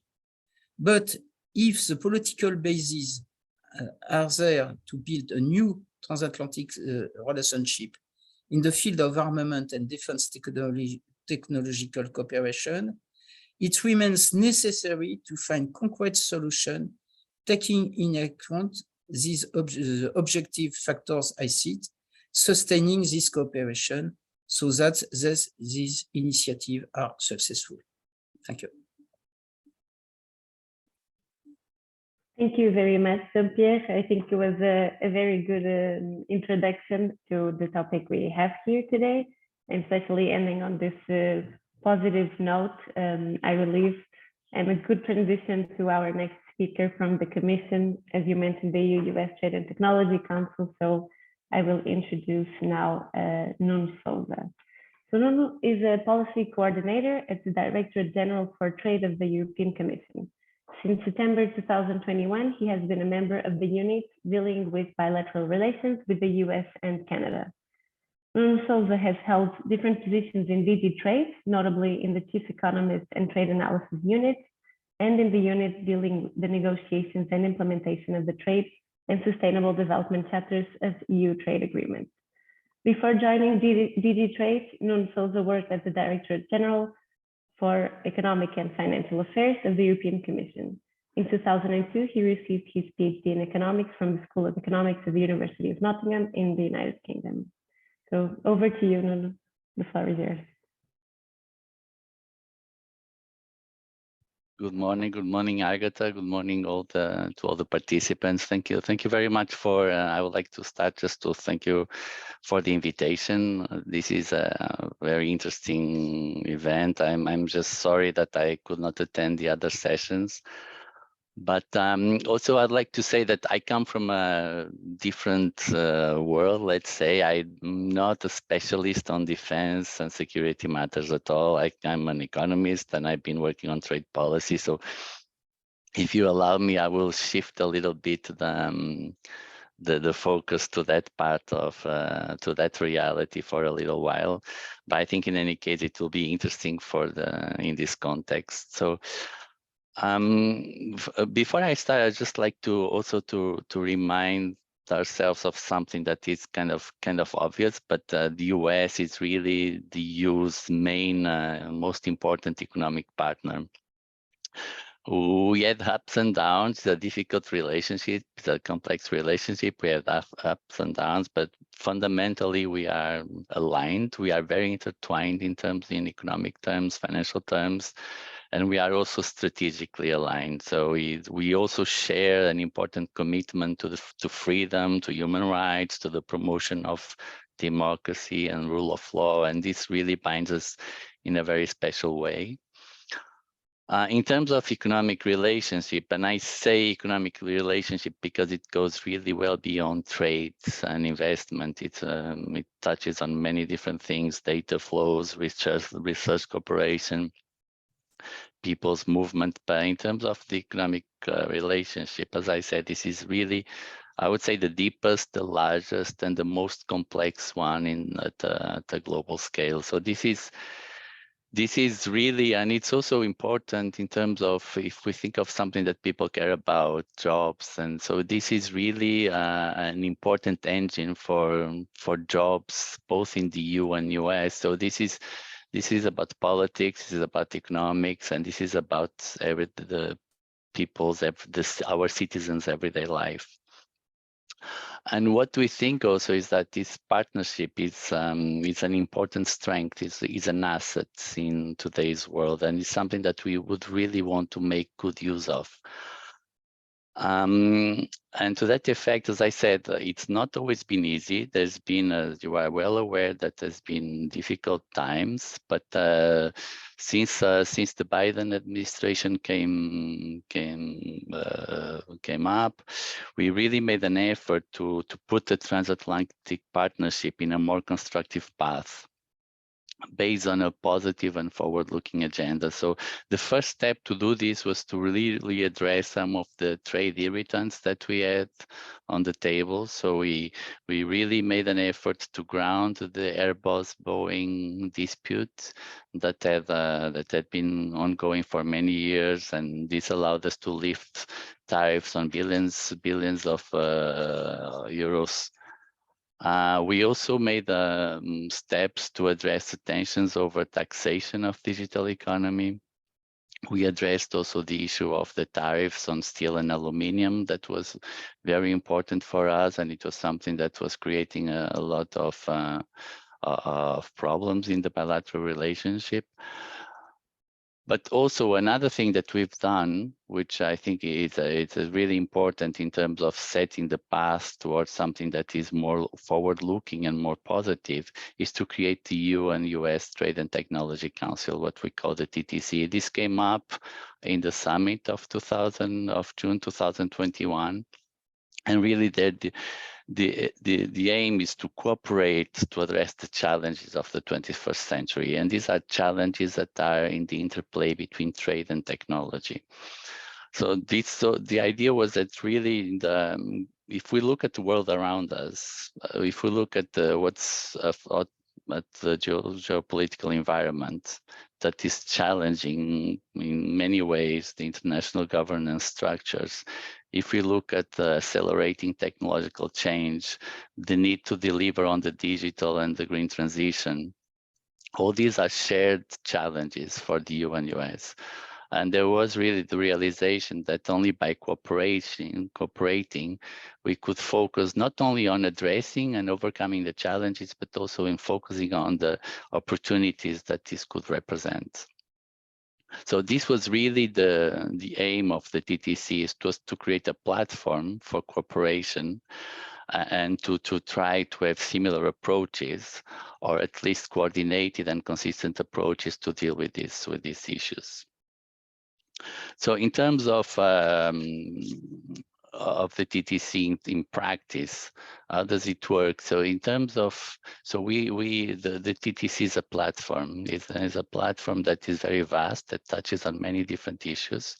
It has an important political steer. So there's a, from our side, the principals are the EVP Vestager and EVP Dombrovskis. On the US side, this is led by the State Department, by the Secretary of State Blinken, is led by the Secretary for Commerce, Raimondo, and the USTR, the Ambassador Tai. So this is really as top steering from the political level. And then we have an important structure, technical structure, that does the underlying work for the TTC to deliver. And this is, I would say, this is grounded around 10 working groups. And I will just remind you what these 10 working groups are, because it's important, because it really shows how vast the cooperation can be. So there's a working group on technology standards, another one on climate and clean tech, and one on secure supply chains, one on ICT, security and competitiveness, one on data governance and technological platforms, one on misuse of technology and human rights, one on export controls cooperation, one on investment screening, one on promotion of SMEs access and use of digital technologies, and one on global trade challenges. So really the work there, it's immense. It touches on many different things, but it has this is an asset to bring together teams from both sides to work and to cooperate, to have I would say a permanent dialogue on all these areas. And so this really shows the commitment from both sides to work together on this interplay between trade and technology and national security issues. Two important aspects that I would like to refer to is that this cooperation and these exchanges are done without prejudice of the regulatory autonomy of the EU and US. It's done with full respect of the legal systems of both jurisdictions. So this is not, and it's not even a trade agreement as such. The idea is that on the basis of what we have right now in terms of legal background, to see what we can do in terms of cooperation, and how we can coordinate what we do. The other thing that is also important in terms of guiding principles of the TTC is that this cooperation aims to feed also into the coordination that is done at the multilateral bodies, and with wider efforts that we both have, both the EU and US, with like-minded partners. So it's not something, it's not a closed club, it's something that also looks into the wider world and the partnerships that we have, and it also looks at the multilateral governance that we have in place. I mean, where are we in terms of the TTC? So I would say that we had a good start. As I said, this was launched after the summit in June 2021. In September of that same year, we had the first high-level ministerial meeting. So this was the inaugural meeting of the TTC. It really shows the commitment of both parties to be sure that the work would start without delay. We had a second meeting in Paris in May of this year. And this was allowed us to make progress and to make the policy goals of each of the working group more explicit. I mean, the statements, both summits have public statements that are available to everybody. And these are very extensive documents where we really put forward what are the directions that we want to take in terms of cooperation in the different areas. So there's also an effort there of transparency.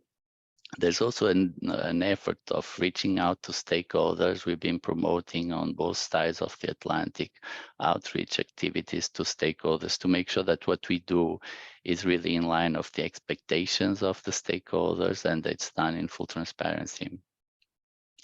One thing that it's also important to mention, particularly in this setting, is to say that if you read the statement of the Paris meeting, there's really a clear acknowledgement that the world had changed a lot between the first meeting in Pittsburgh in September 2021 and the meeting in Paris. There's been dramatic changes in geopolitics, and the TTC acknowledges that. So it also acknowledges the importance of the TTC in terms of one of the pieces that allowed a joint, or I would say an aligned response to what's happening with the Russian aggression of Ukraine. So the TTC was also part of this effort, and it was mainly, for example, in the area of export controls. That was an important area of the response, of the sanctions that have been put in place. So the TTC, the fact that we had the TTC was also important from that point of view.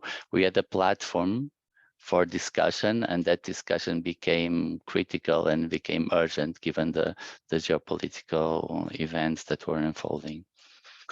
But one thing I wanted to touch upon more in detail, also because I'm working more on that area, but it's also important from the point of view of this seminar, is what we do in the area, for example, of supply chains, for the promotion of the security and resilience of our supply chains. And before I go into that, if I have time, I just wanted to really recall the role of trade in the TTC. We really think that it's important to highlight the importance of the transatlantic trade integration, because in a way the role of trade is changing in the past few years. There was, for many years, for many decades, we built a world economy based on openness and cross-border integration, economies of scale, efficiency. But the past few years have put somehow this, they challenge a bit this approach based on production sharing and interdependencies. We had first COVID. The outbreak of COVID led to really an important economic shock.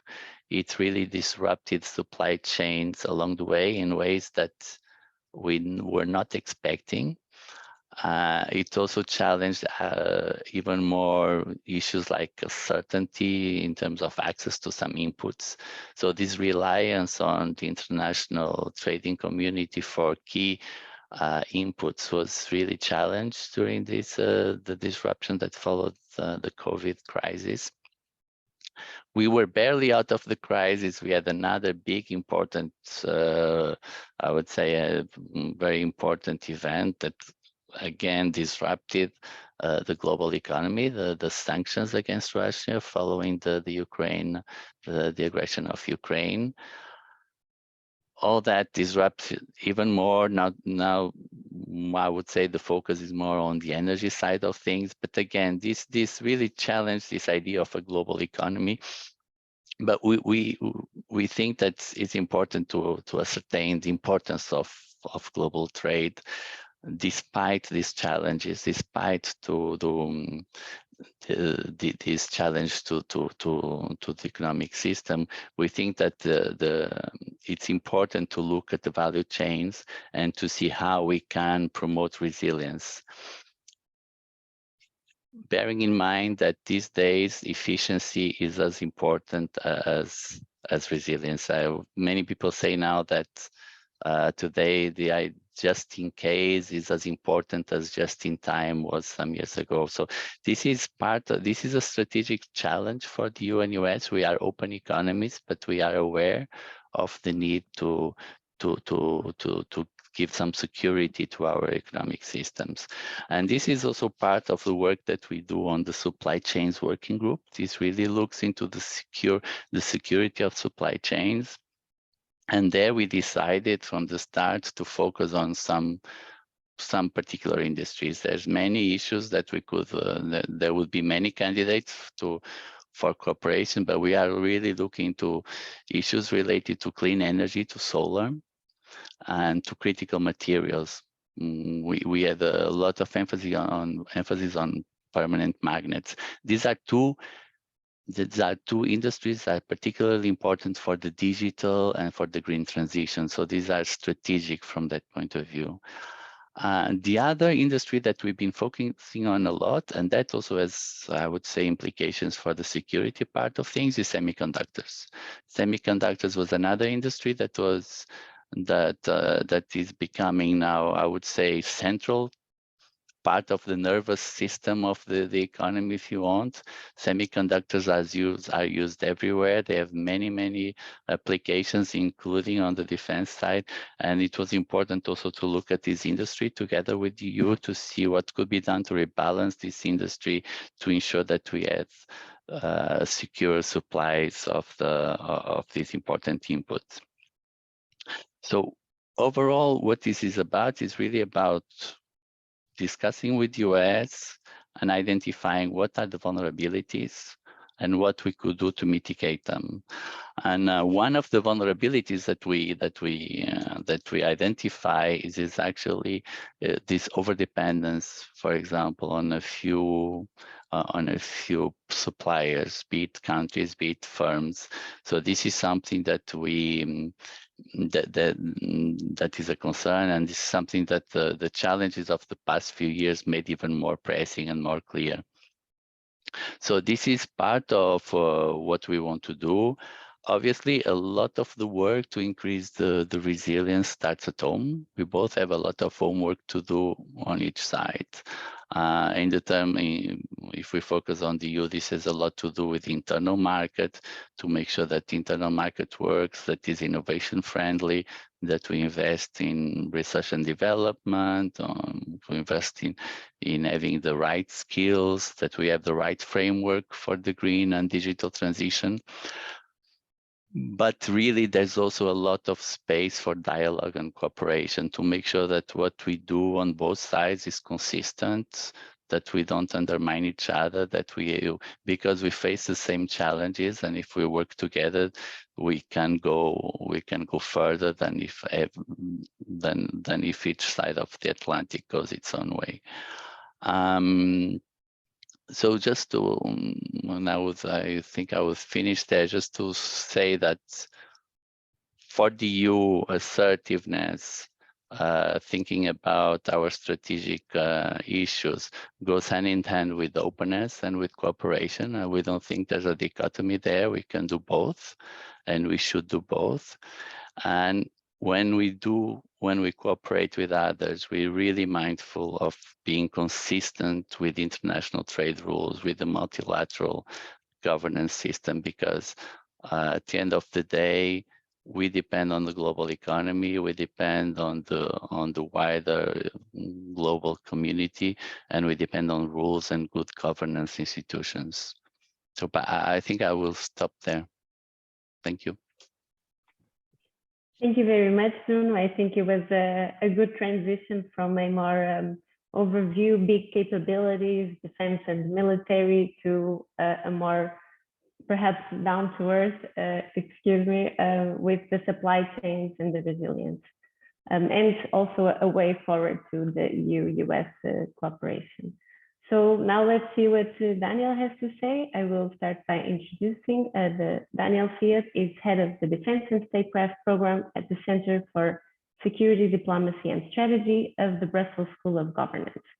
Daniel is also a non-resident fellow at the Madrid-based Real Institut Elcano. His research focuses on European defense with a specific emphasis on defense industrial policy. In the past, Daniel has worked for the EU Institute for Security Studies, the University of Kent, the College of Europe, and more. Daniel was educated at the University of Cambridge, and he holds a PhD from the Brussels School of Governance. Over to you, Daniel. Thanks so much, Agatha. Can you hear me well, firstly? Okay, great. Thanks so much for the kind invitation for a very timely topic. So congratulations to IDN for organizing this. I feel slightly at a loss because I think Jean-Pierre and Nuno have said actually quite a lot already, but let me maybe develop some lines of thinking. And in doing so, I want to specifically touch upon the defense aspects, but also if I can broaden that a bit into discussions about technology, supply security, raw materials, etc., etc. I fully subscribe to what both Nuno and Jean-Pierre have said about the de facto importance of the relationship with the United States. I think you see that very clearly in the context of Ukraine. And I think beyond the Ukraine war in particular, also the question of China's global power consolidation, if we can call it that. I don't want to use the word rise anymore. We use consolidation, I guess. There are also some very sensitive discussions about, firstly, the US's approach towards China, what that should be in strategic terms, and then also whether or not Europe follows suit, or if Europe develops its own strategy vis-a-vis China. I say this because this, I would say, broader strategic driver is having a big impact on pretty much every policy discussion and area that we're having with the US. I think Nuno already mentioned very clearly the I don't want to use the word frailty, but the certain vulnerabilities inherent in the world trading system right now. And also, I would say the fragility of global international institutions, which, again, are part and parcel, I think, of this consolidation of power in China and shifts of global power more generally. So I think on many of these questions on a political level, there is certainly a lot of, let's say, commonality between Europeans and the US. On China, there may be a more nuanced approach towards the Chinese economy, that's for sure. But I think in the case of Ukraine, there is a kind of singularity of purpose. So when political leaders talk about the importance of European unity, solidarity, transatlantic unity, solidarity in the context of Ukraine, we should not easily pass over this, because it has a kind of energy and relevance of its own kind, which is very important, I think, in sending a strategic signal to Putin. Nonetheless, I think it's already been clear, already clearly stated, that in some respects, there still remains a degree of friction between US and the European Union. I think we are probably, it's safe to say, out of the so-called honeymoon period of the Biden administration. It was a very beautiful, I would say, return, I guess, for many Europeans in the post-Trump era. I forgot who was credited as saying it, but someone said, you know, the adults are back in the room. Take off from that what you will, but there was certainly this sense of a lot of energy in EU-US relations after Biden was elected. And I guess one of the really interesting symbols of the potential of that cooperation was the decision to launch the EU-US defense dialogue, which in itself is a very strange animal, because you will recognize that it doesn't contain the word NATO in there.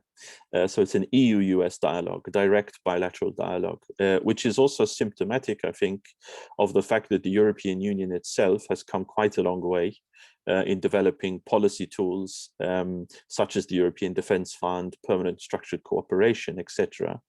So this is not, I would say, created out of any goodwill necessarily, but also self-interest in making sure that as the EU develops its defence industrial policies, that the US has an ability to pronounce itself on these issues. Having said that as well, I think, Agatha, in your introduction, You already mentioned some executive orders that were published pretty much in the first month of Biden getting to office, which I'm not sure how to characterize it, but I've heard some call it America first with a smile, which I guess is a nice way of putting it, which is to say, yes, we may be on more friendly terms with the Biden administration. The Biden administration certainly approaches Europe and cares for Europe in maybe a different way. But in its essence, there is a strong continuity between US government policy, especially in, I would say, sensitive strategic areas. Now, Jean-Pierre, by the way, is totally right in his assessment in the differences or the challenges involved in the EU and US defense markets. We, by the way, it's a shameless plug, but we wrote a paper together specifically on this topic, which you will find on the ARES group or the IRIS Institute website, which spells out our thinking in a bit more detail. But what we essentially come to is that we ask whether or not even the word cooperation is the right one in many cases, because we see on the US side, its defense market is extraordinarily closed and protected. So much so that European companies have to almost undergo a complete Americanization or transformation to do business in America. And we also know that contracts from the DoD for European products, technologies, is very low. I mean, they tend to import a lot of, I would say, oil, diesel goods, easy manufacturing goods that can be imported for defense. But the US is not in the business of buying European made capabilities. That's not how it goes. The opposite is true. The opposite is the case, in fact, with Europe, which has a relatively open market in its defense sector. The Americans, of course, historically have a foothold in the European economy. And you can also see, by the way, how new tools like the European Defense Fund and PESCO also caused the Americans some concern, also the US industry some concern, in thinking that this would lead to a practice which the US themselves are very familiar with, which is to, you know, safeguard their industries, invest in their own defense industrial bases as well. So there is a mismatch. And also Jean-Pierre is right as well, that when you look at programs like F-35, I mean, this is not really a coherent or good example of joint cooperation. This is an American-produced plane with some elements of work share, but certainly not sharing technology of that plane and the software that underlines it. So Europe is still very much, I would say, in the context of demandeur or buying US products. Now, the Ukraine war, I think, has also exposed for Europeans the real vulnerabilities in the European market in many respects, but let me highlight two. The first one is our inability to even produce in enough numbers basic equipment like ammunition. That has shown, I think, both the industrial manufacturing element and the political side, by the way, that they have really neglected the defense sector for many decades. And we're paying the price for that now, with an inability to ramp up production quickly enough. I mean, I heard someone describe the defense industry as still geared towards a peace economy and not a war economy, which is quite ironic when you think about the sector that we're talking about. The second element as well related to the Ukraine war is that we already see that when member states decide to increase their defense budgets and when they invest their money, they clearly still have a preference for American goods. You see that in many member states, not least in Germany, which has had a huge increase of its budget, but also in the case of Poland, which interestingly enough, is also procuring off the shelf from South Korea, especially with howitzers, etc. So we have a kind of dilemma at the moment as Europeans, which is that we're inheriting all of the sins of the last few decades, or the decisions we did not take in the last few decades, where we cannot produce quickly enough and to scale, and actually in many cases where we do not really have alternatives to offer the market or to partners. So this is something which I think the Commission in particular realized a few years ago when developing the European Defence Fund.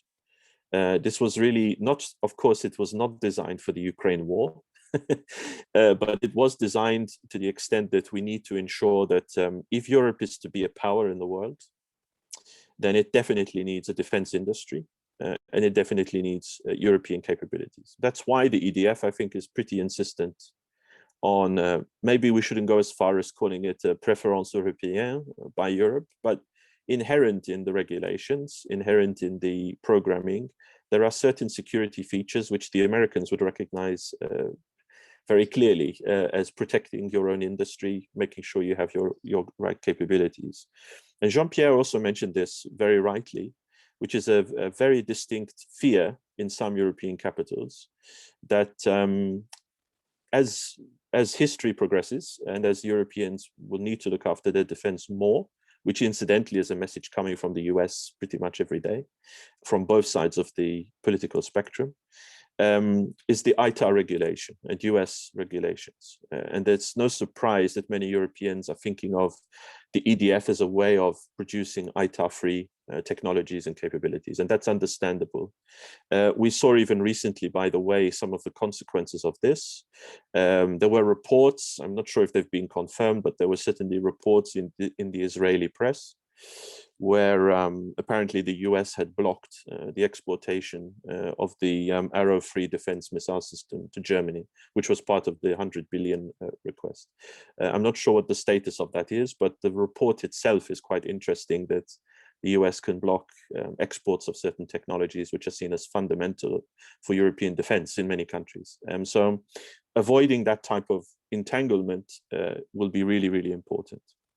I also think more generally, by the way, that Europe is in a kind of almost caricature schizophrenia of how it deals with the balance between open markets and let's be very frank in calling it protecting certain industries or strategic interests. I think from an academic point of view, it's very interesting to see concepts like open strategic autonomy emerge, because that is almost a fusion of the two worlds, open free markets and securing strategic industries. But I think beyond that caricature, you see very clearly that the EU is taking very important steps in key areas. And I think Nuno already mentioned some of them, in particular semiconductors as well. And of course, another lesson from the Ukraine war in terms of energy production, renewable production, technologies behind that, et cetera, et cetera. It was also very interesting, I would say, to hear President von der Leyen in her State of the Union speech very recently. Even though as someone who follows defense, I was extremely disappointed that there was no mention of defense once in that speech. But one of the things that the president did mention, which I found interesting, was the idea to set up a European sovereignty fund, which itself is a very controversial, I would say. I'm sure in some capitals it's seen as controversial. But without knowing the details of that, and I'm not sure everyone really has the details of that idea, but the philosophy of using money at the EU level to invest in identified strategic concrete projects for the Europeans and for European sovereignty, I think is very important. It is also interesting, by the way, for those of you who have read all 47 pages of the Strategic Compass, which also says a great deal, by the way, about investment, capabilities, and industry. But it's really striking in that document that whenever you see the word strategic autonomy, it doesn't appear very often, by the way, but when it does, it refers to the decision-making capabilities of the EU, so our institutions, which is a very shallow form of autonomy in my view. However, if you go to the chapter on investments, there you see a very concrete, very strong reference to the need to develop technological sovereignty. And it's no surprise that that falls in a chapter where most of the policy frameworks and tools are actually held by the European Commission. So I think the direction of traffic is that the Europeans are now recognizing, because of the experiences of COVID, because of the Ukraine war, that we have to become rather serious about investing in our strategic capabilities, supply chains, technologies. And I also saw recently important steps and signals as well on issues like raw materials. Of course, because if we don't have raw materials, we can't even hope to have secure supply chains as well. So that's the direction of traffic. I think for the EU-US relationship, this causes or gives rise to some questions. As I said at the beginning, I think for the US, if it is America first with a smile, that's fine. The US will continue to safeguard its own national security interests. No one will tell them or should tell them otherwise. That's their prerogative as a state. But it also means for Europeans that we also have to look after our own prerogatives and interests. What I'm uncertain about, and I'll end on this point, is that even though I took a lot of interest in the EU-US dialogue on defense, which is important, even though we have the Trade and Technology Council, my big fear, and sorry to play the devil's advocate here, my big fear is that we're only really scratching the surface with convenient political dialogue mechanisms where we have summits, we have meetings, we can discuss our differences, we can discuss areas of cooperation. But my big fear is that, what if in the next few years we have Trump himself or Trump 2.0, or even a Democrat leader who may take a very different approach as well to Europe. If that emerges, what will be left after the tsunami of that event? So I'm also wondering what more we can do if we're serious about transatlantic cooperation, what more we can do to embed actions which are not reversible when someone comes to the White House and has a different opinion on things. There at the moment, I don't find it too clear to give an answer, simply because in areas like defense, we're not engaged in joint defense programs, for example. Maybe in areas such as semiconductor development, supply chain security, we can do something a bit more concrete, which could withstand a political change or shift in Washington. But beyond that, I struggle a bit to understand what we would put in the system that is untouchable, if I can put it this way, by any future US president. So we're on a right track. I think US and Europe are actually at the moment very mature in how they look at each other, very understanding of where the balance is between cooperation and national security, or in our case, European security in the EU. But that will become increasingly difficult to deal with, even when we have changes in the White House. I'll end there, and I'm sure we can come back in the question and answer session to a number of these points. Thanks. Thank you very much, Daniel. I think it was a very good approach between what Jean-Pierre mentioned and Nuno. And I was going to start with Jean-Pierre, but in the note you finalized, I will start with a question for Nuno, precisely regarding what can we do in the next 2 years. And Nuno, you mentioned that in Pittsburgh and in Paris, there were some areas for cooperation that were agreed within the CTC. Like secure supply chains, the semiconductors, the emerging tech. But how is this cooperation materialized? That is it just a dialogue? Is it just standards? What happens afterwards? Is there a specific example you can expand upon, or is it too early to have any example to talk about? Hi, thank you, and thank you for giving me also the opportunity to reply to your question and to some of the issues that were raised, because I thought they were really very interesting interventions. So on the, I would just, before the question itself, I would like to say that obviously the relationship with US is not perfect. When I said that we are now in a much better situation than we were before, clearly that is the case. But what is also clear is that we are not, this is not a problem-free kind of relationship, and we are well aware, for example, when we look at the situation in the US, the domestic political situation over there, we see that there's reasons to follow closely and to be, I wouldn't say concerned, but to follow closely what's going on. And in terms of trade and openness, clearly this administration is not totally embracing this. There's a lot of the dynamics, internal dynamics in the US are pretty much, and if you see the political discourse of the administration is pretty much about the American worker, American interests first and foremost. However, what is different and what is for us, what is important, is that at the same time they are also having an approach that is conducive to cooperation. While having in mind their interests first and foremost, they are also interested to cooperate, and they show an important respect for the international governance structures, and in our case, for reaching out to the UN to cooperate with us. And this going then to the TTC. For us, the TTC is important first and foremost to have a platform, a permanent platform for dialogue in all these areas.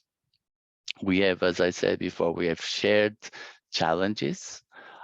Some of the issues that we point out as weaknesses of the EU are do also apply to the US. Both EU and US are facing a fast-changing world, fast-changing technological progress, and we have shared, and there's realization on both sides that these are not issues of the EU, these are not issues of the US, these are issues that concern us both, and that we can work together on this. And so having the TTC as a permanent platform for dialogue, and then for specific cooperation on specific areas, for us, this is really an important part, and it was, we see this as an important benefit of the cooperation that we have now with this administration. What next? I mean, this was, as I said, this was created last year in the summer. We have already done a lot in terms of setting this up and agreeing on the scope of this cooperation. And now the challenge, and it's really to have specific deliverables. We don't want the TTC, the aim of the TTC is not just to be a dialogue platform. Dialogue is important because if we don't have these exchanges, we don't know what each other is doing on specific areas, we don't coordinate, but we want to go further. And this is where we are at this moment, is to figure out with US in all these working groups, because there's many people involved, there's working groups working on very distinct areas, and in the different working groups to see what could be the concrete outcomes. And this will depend on the different situations, on the different working groups, what will be the specific outcomes that we can announce and that we can show that are the product of this cooperation. And that also goes in terms of replying to Daniel's point, which is very valid, that about what next? Situation in the US can change, obviously, but we cannot speculate of what that might be. The situation can change everywhere, anytime. But the more we do now, the more we create these networks, and the more these networks lead to concrete outcomes, the more we protect ourselves against future changes that might come our way that we don't know. We don't know where that might be and what type of consequences they will have. But the time now really is to work, to have this. We have an opportunity. We have set up the infrastructure to do this work, and the idea really is to make the most of it. Okay, thank you. So we'll just have to wait and see, and hope that there will be some actual deliverables from the TTC. So now we'll go back to Jean-Pierre. I would like to go back to some things that you mentioned, like the NATO Innovation Fund, the Defense Accelerator, so the DIANA. You mentioned that as a new initiative, a platform for cooperation, but the US did not join the NATO Innovation Fund, which is an opt-in by the member states. How can we interpret the fact that the US did not join this new NATO initiative, and even they have shown little interest in participating in the DIANA? Over to you. Yes, you raise an interesting question. I have not a clear answer to your question, but I think that one one of the points we have in mind is, to be honest, the US is not demanding really about cooperation with European Union on defense sector, on armament sector. They don't really need us.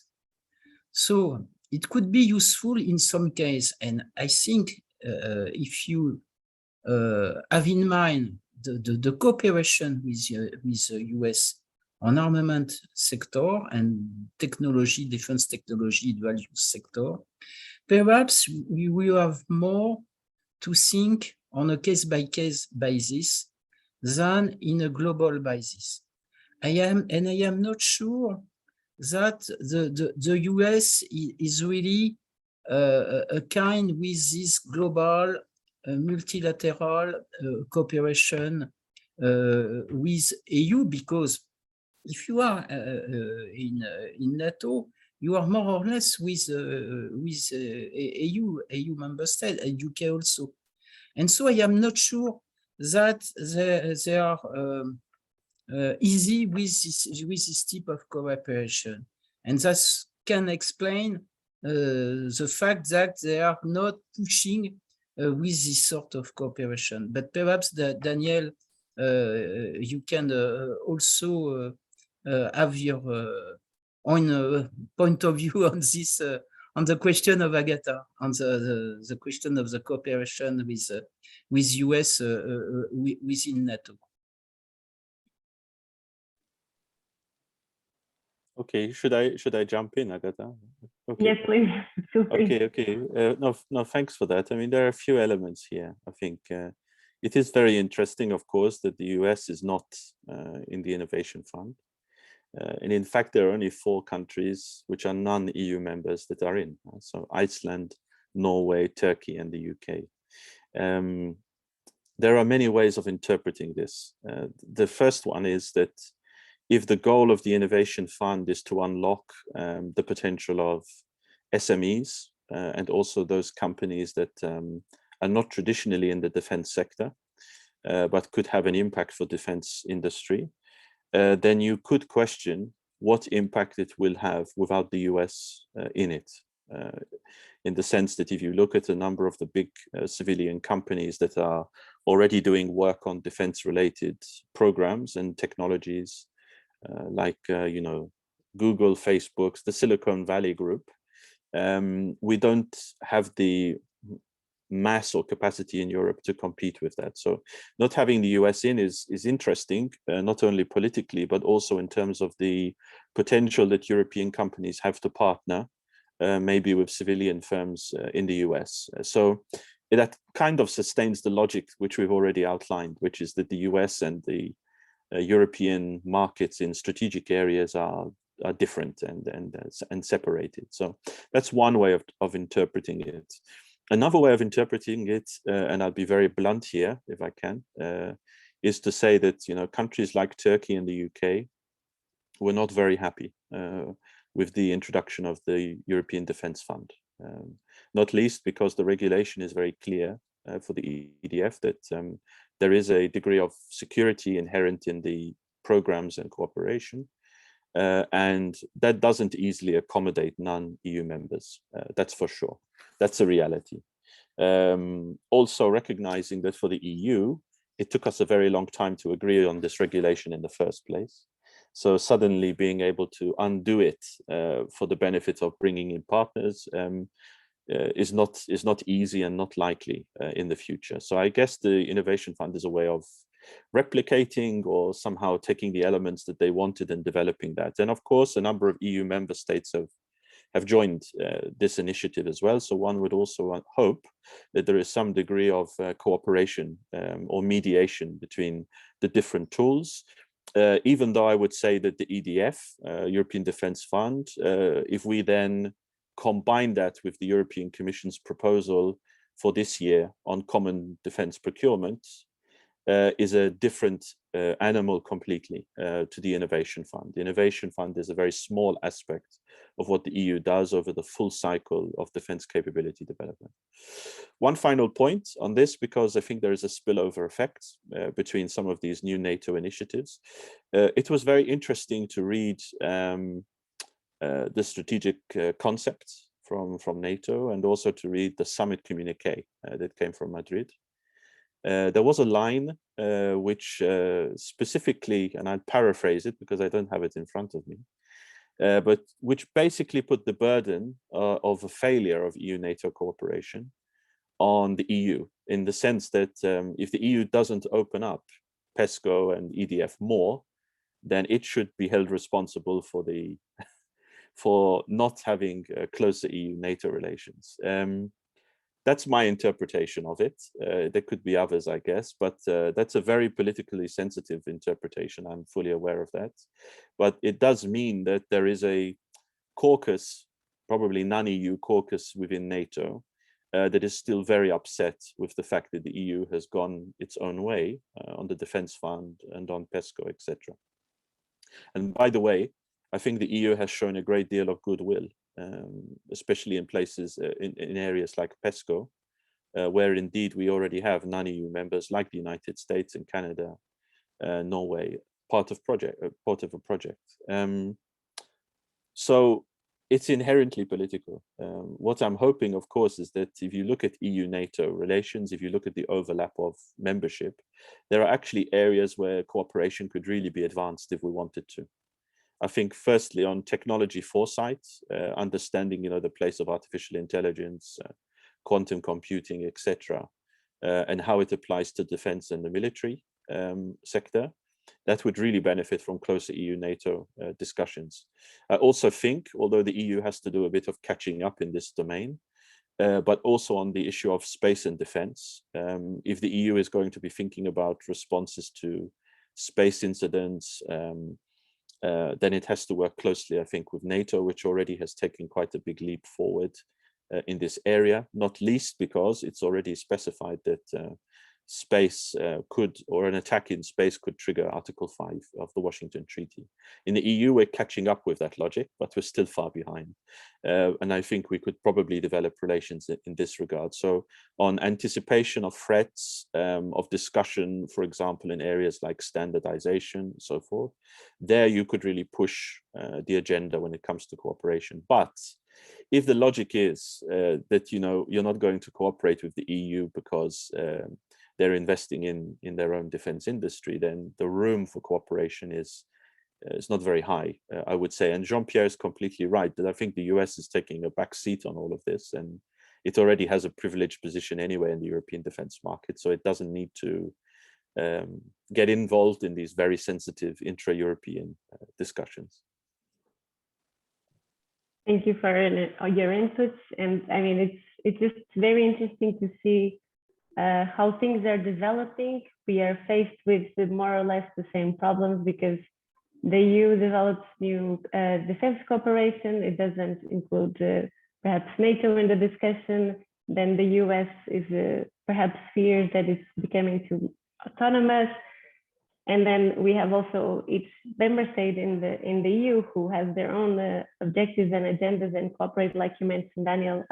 Poland acquires their ships from South Korea. So there's many things around. There's always also means of cooperation.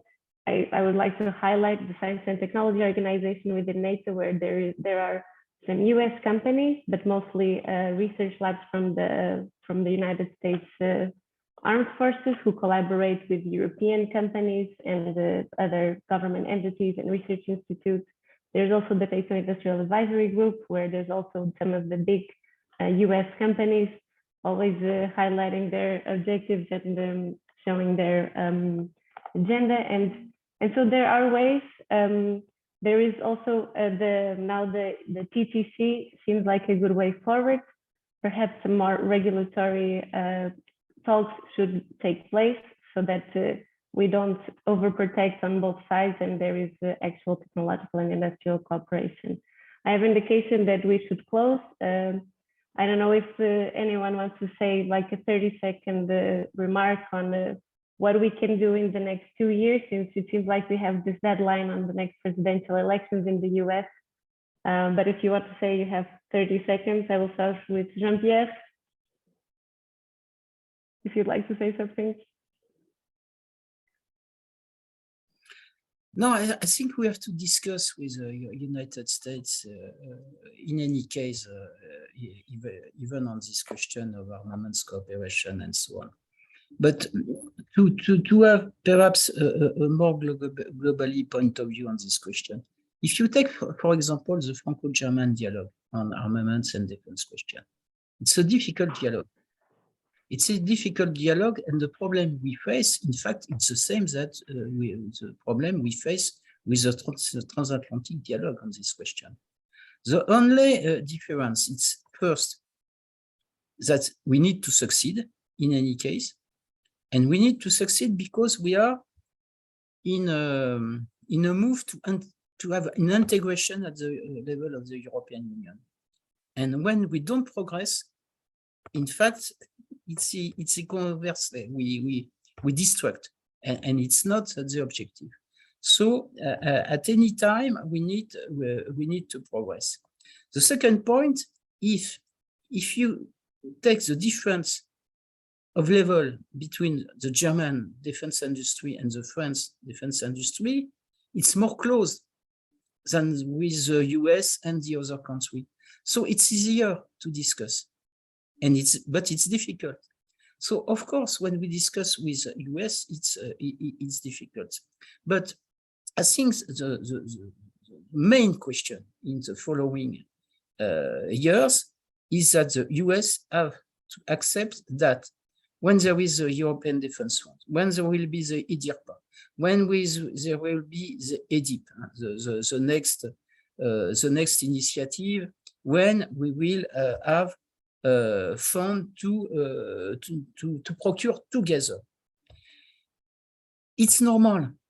It's normal. US has to understand that it is normal, and when we do this sort of initiative, we take in account our security, and it's a good thing for everyone.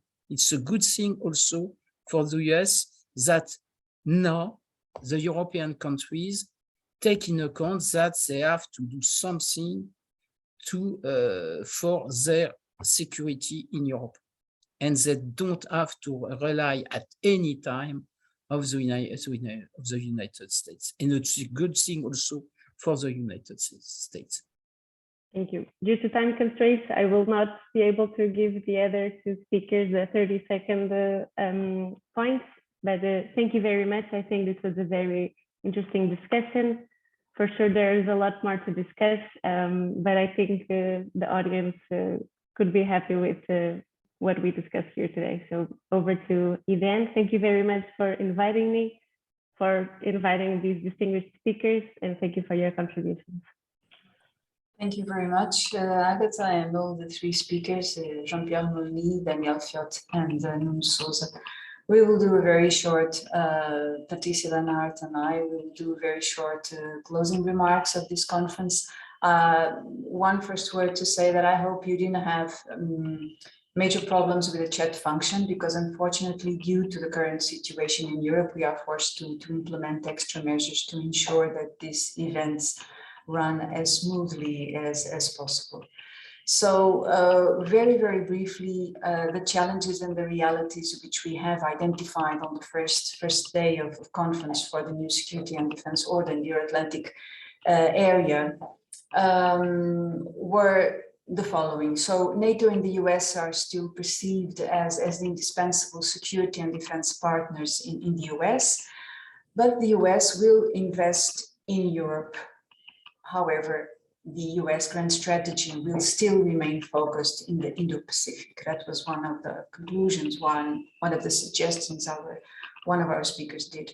On the first panel on strategic outlooks for security and defense in NATO and EU cooperation, in the context of single set of forces, it was acknowledged that the European Commission's financial support to EU member states, NATO EU member states, will matter a lot for NATO in the future for obvious reasons.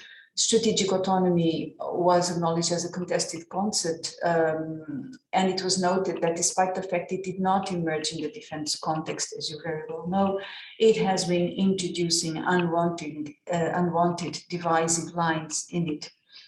There was also an observation that Europe suffers from several tensions between the European Union's ambition to be a global actor on one hand, but on the other hand, the need to respond to immediate security challenges in the near border. And the same tension applies if one thinks about protecting European economy, and this panel was also very enlightening from that point of view, protecting European economy while remaining competitive through open market.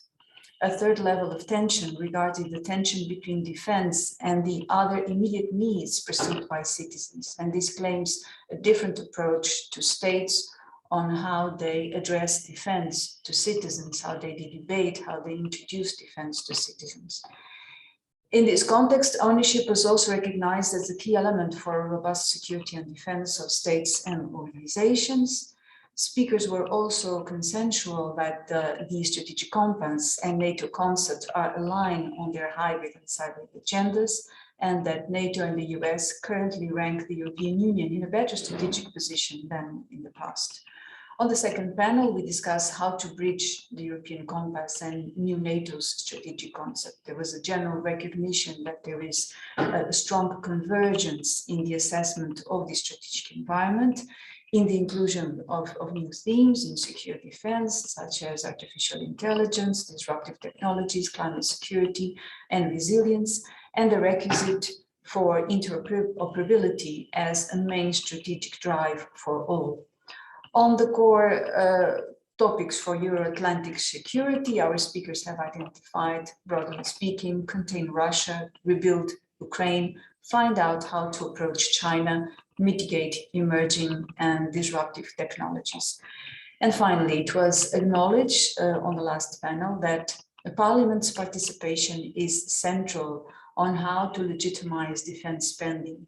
And there is a growing interest and participation of citizens on defense-related matters. Of course, this pleases us all very much, especially those of us who are part of the community, of the defense community.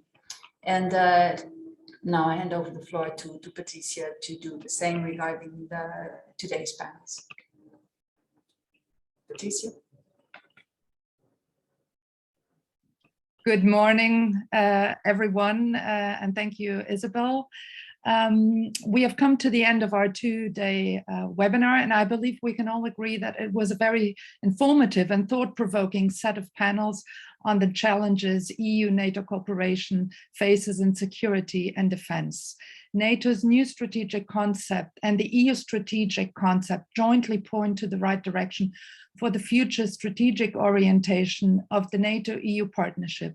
But as our two-day webinar has shown, in the context of the return of war to Europe, both NATO and the EU need to strike a workable balance between the present threat from Russia and the war it wages against Ukraine, the growing competition from China, instability in Europe's southern neighborhood, and the continuous threats of terrorism, cyber attacks, and hybrid warfare. And thus, I would like to take the opportunity to briefly highlight three main takeaways from today's presentations and from the two panels. First, and as speakers from the panels have highlighted, probably the biggest challenge is moving from the stated objectives in the documents to their operational implementation at the various levels of NATO-EU cooperation in interoperability, military mobility, capability development, defense procurement, and defense technological innovation and supply chain security. The successful implementation of the proposed measures will depend on states striking an appropriate balance between their stated ambitions and policy choices, economic development indicators, effective capacity developing capabilities, availability of resources, increased acceptance of sharing intelligence, and democratic resilience, as both the first and the second panel this morning have highlighted.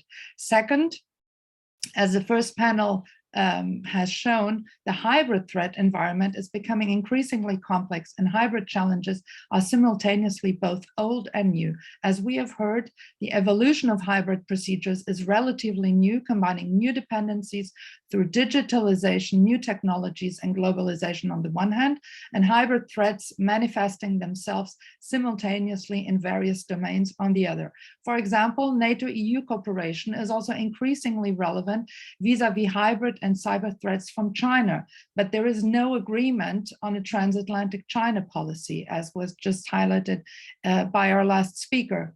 The effectiveness of hybrid threats derive from the combination of malign activity in multi-domains and its degree of cost effectiveness, and more decisively, hybrid threats usually fall back on a long-term strategy by revisionist states resorting to the weaponization of all aspects to undermine democratic societies. Thus, given that open, globalized, and digitalized democracies are a perfect target for the hybrid and cyber attacks, as we heard, and also for disinformation operations, political leadership and the creation of appropriate structures is relevant to strengthen societal resilience as an essential pillar for an effective strategy. I think all 6 speakers this morning have highlighted the importance, A, of the political leadership, and B, of appropriate structures. Thirdly, our last panel today overall emphasized the importance of the domain of technological and industrial transatlantic cooperation. As we have heard, if European states are serious about developing their own defense capacity and avoiding fragmentation, they need to actively support a European defense technological industrial base. NATO's newly created Innovation Fund and the Defense Innovation Accelerator for the North Atlantic and the European Defense Agency's Defense Innovation Hub could perhaps jointly combine investment with innovation in defense, primary in artificial intelligence, big data processing, and quantum technology, as was said. But as we've also heard, questions of standardization raise difficult issues of industrial protectionism on both sides of the Atlantic. And as our last panel has highlighted, increased EU-NATO cooperation will not annul US-European military-industrial competition. Developing a European defense industry and buying more European equipment may go against the US defense industrial industry's interests, as was said at least by 2 speakers, but it is a logical consequence of the decades-old American pledge for a stronger European investment in defense. In conclusion, a lot of difficult questions remain in transatlantic relations, and they were all addressed in all of the maybe a third NATO-EU joint declaration, which would update the previous 2, would be a help in boosting this transatlantic cooperation, an area of increasing importance to reflect on the contours of the new security and defense order in the Euro-Atlantic area. Finally, as a co-organizer of this event, I would like personally to thank all of our speakers and also all of our moderators for their time, and to the speakers for all of their excellent presentations, and also thank all the participants for their interest. Thank you very much, and over to you, Isabel. Thank you, Patricia. So in my capacity as Director of the National Defense Institute, I would also like, of course, to express our appreciation to our guest speakers for their valuable contributions, and they're very informed by in-depth analysis and experience on the topics we have suggested them, and which brought them and brought us all together today. I would like also to express our thanks to our colleagues, Vasco Rato, António Eugênio, Jagat Sviatkiewicz, who have moderated the panels, and of course to our colleague Patricia Lenhart, which with me co-organized this conference. One word also thanks to our IT team and our public relations team that always support us much during all these events, and to our guest participants and the network of European Strategic Studies Institutes, which were also taking part on this conference, for your interest and your participation in this event. We look forward to meeting you in future events organized by the National Defense Institute. And of course, you may always find additional information on our activities in our webpage. Thank you very much and goodbye.